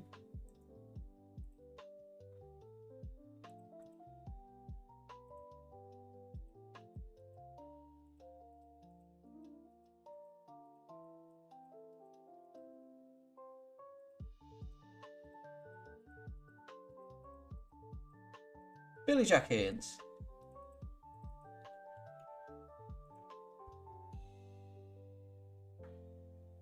Bravo hits a gut-wrench suplex, but misses an elbow drop as both men are down. Allen comes back with a crossbody, then fires away but eats a boot on a charge. Then Bravo puts him down with a side slam in 3:36.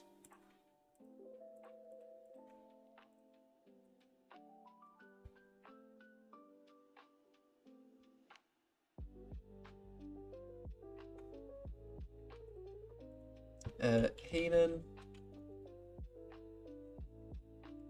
tells off Hogan for thinking he is so strong while putting over Rude's wrestling ability.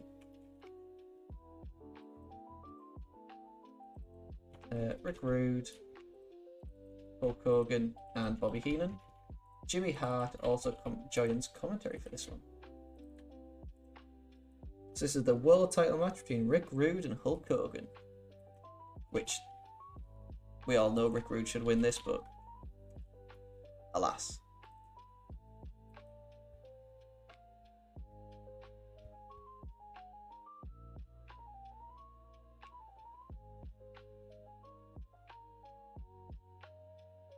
Rude puts Hogan in a backbreaker and Rude thinks he has won.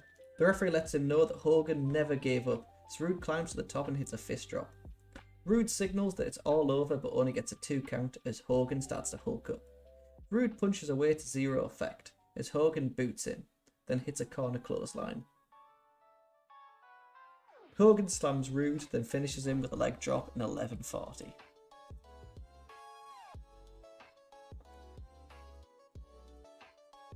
I'm going to make this longer. Hogan celebrates and Virgil sneaks in from behind. Virgil puts Hogan in a full Nelson, but the Hulker fights them both off. DiBiase then whacks Hogan from behind with the belt. DiBiase hits him again in the face as Hogan's forehead is busted open. DiBiase then lays the belt across Hogan and stands over the champ while Virgil hands him money to drop on top of him.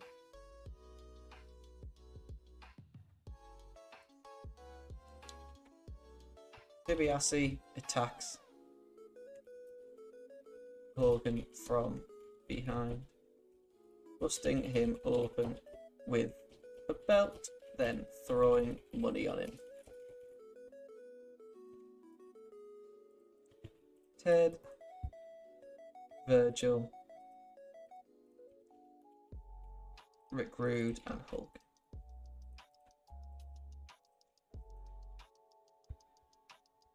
We then get the WF Ladies Tag Team title match, the Jumpin' Bomb Angels against the Glamour Girls.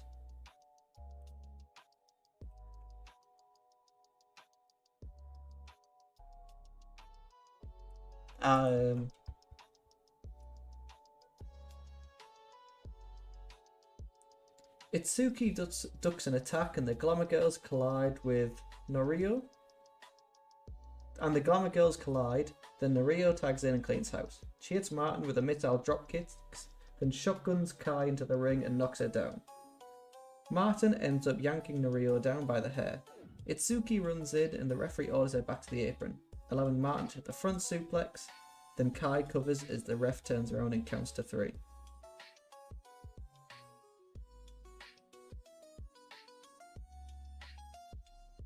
I am willing to give this to the Jumping Bomb Angels. Jumping Bomb Angels against the Glamour Girls. How long was that match? 10:56 is very good for a women's match in this time.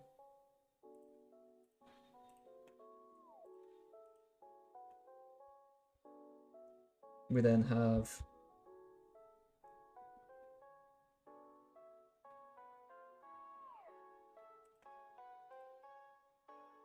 Greg against Brutus.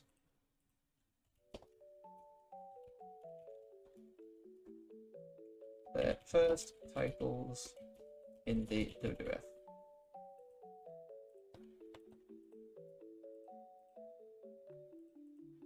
Suki, Judy, Leilani, and Norio.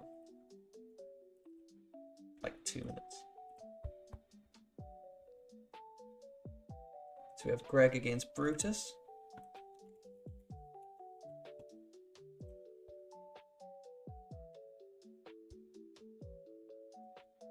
Beefcake locks on the sleeper. Beefcake pulls Valentine to the centre but rams him into the corner, and then they brawl outside of the ring. Beefcake rolls Valentine back inside, then gets hit by Hart as Beefcake gets counted out.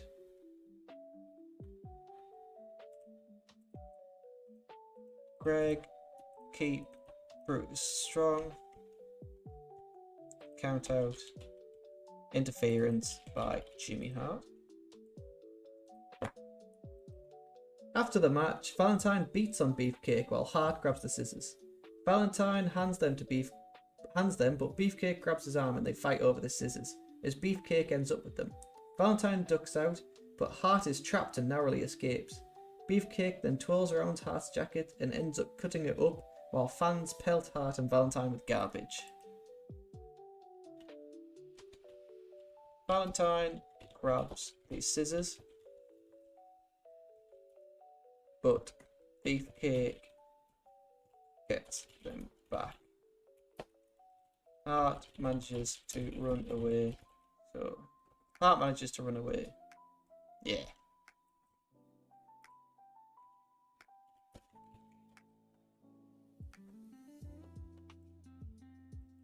Greg, Jimmy Hart, Brutus.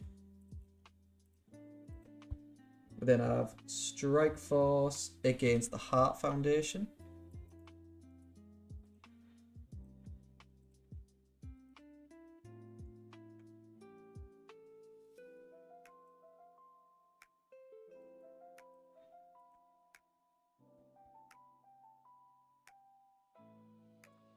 Martel makes the tag to Santana, who runs wild. He hits Brett with a flying forearm as Neidhart breaks up the pin.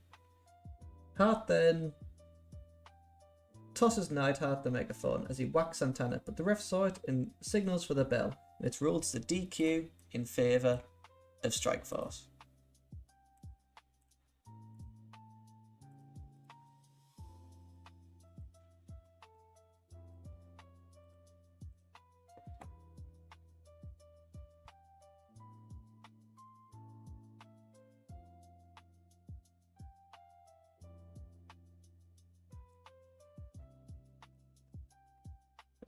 Brett, Jimmy, and Jim all argue as Tito and Rick celebrate. Brett, Jim, Jimmy, Tito, and Rick. Pardon me for a little house show. Improvised, fine. Sweet. Let's go. So WWF from the Boston Garden opening. In a terrible match, Iron Mike Sharp defeated ST Jones in 7:38 by submission after blatantly cheating. The Bulldogs stare down Heenan as they enter the ring, and the Bulldogs defeated Los Conquistadors when Dynamite pinned Conquistador Dos with an assisted diving headbutt.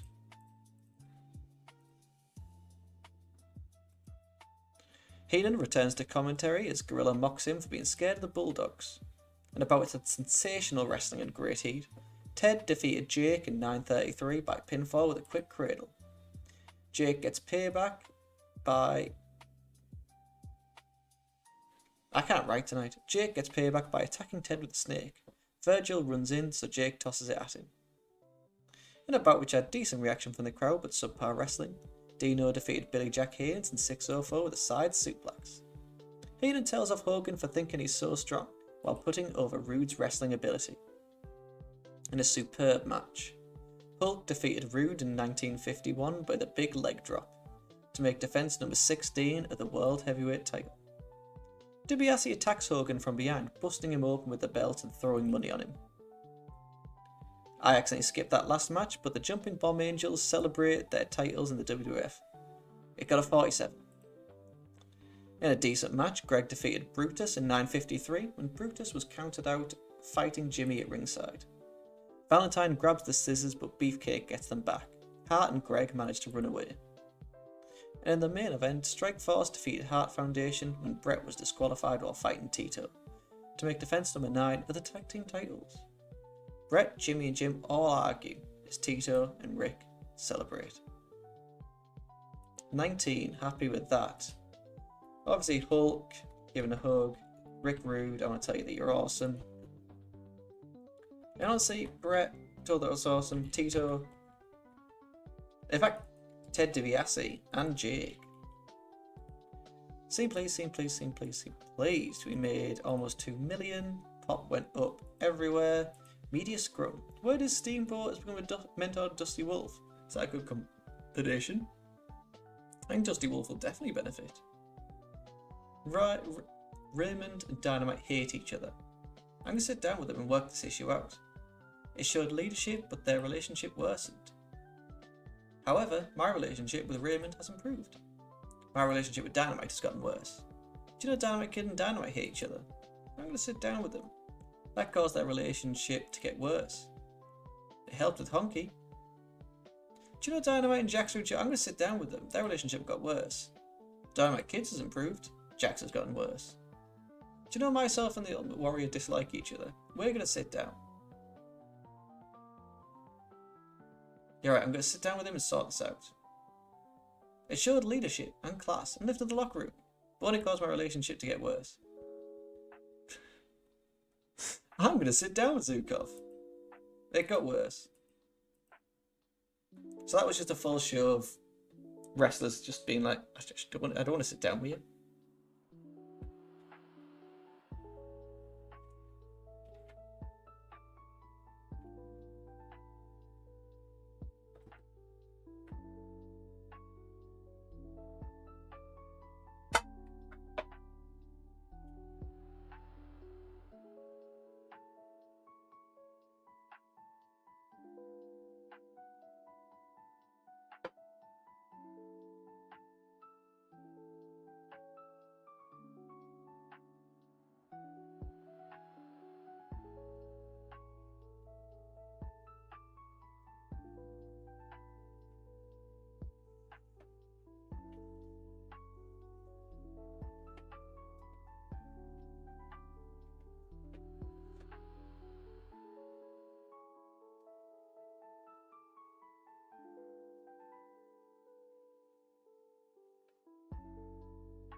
I've just thrown a quick bit of pasta in a pan because honestly I am Hank Marvin. Oh god, don't say we've risen. We've risen to huge size and Hulk seems to be forging an alliance between Miss Elizabeth and Ted.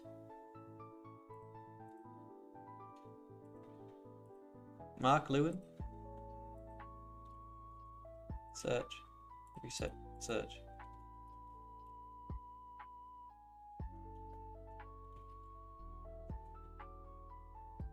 Oh, I was fan of Ray Stevens is here. Handshake. Per show. No ironclad.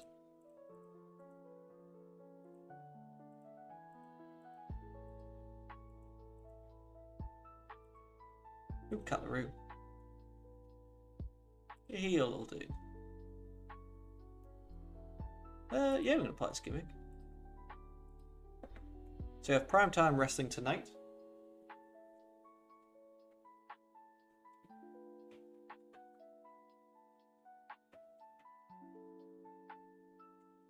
And then let me just pop to the loo. And to be honest, we might do some 2008.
Hell yeah.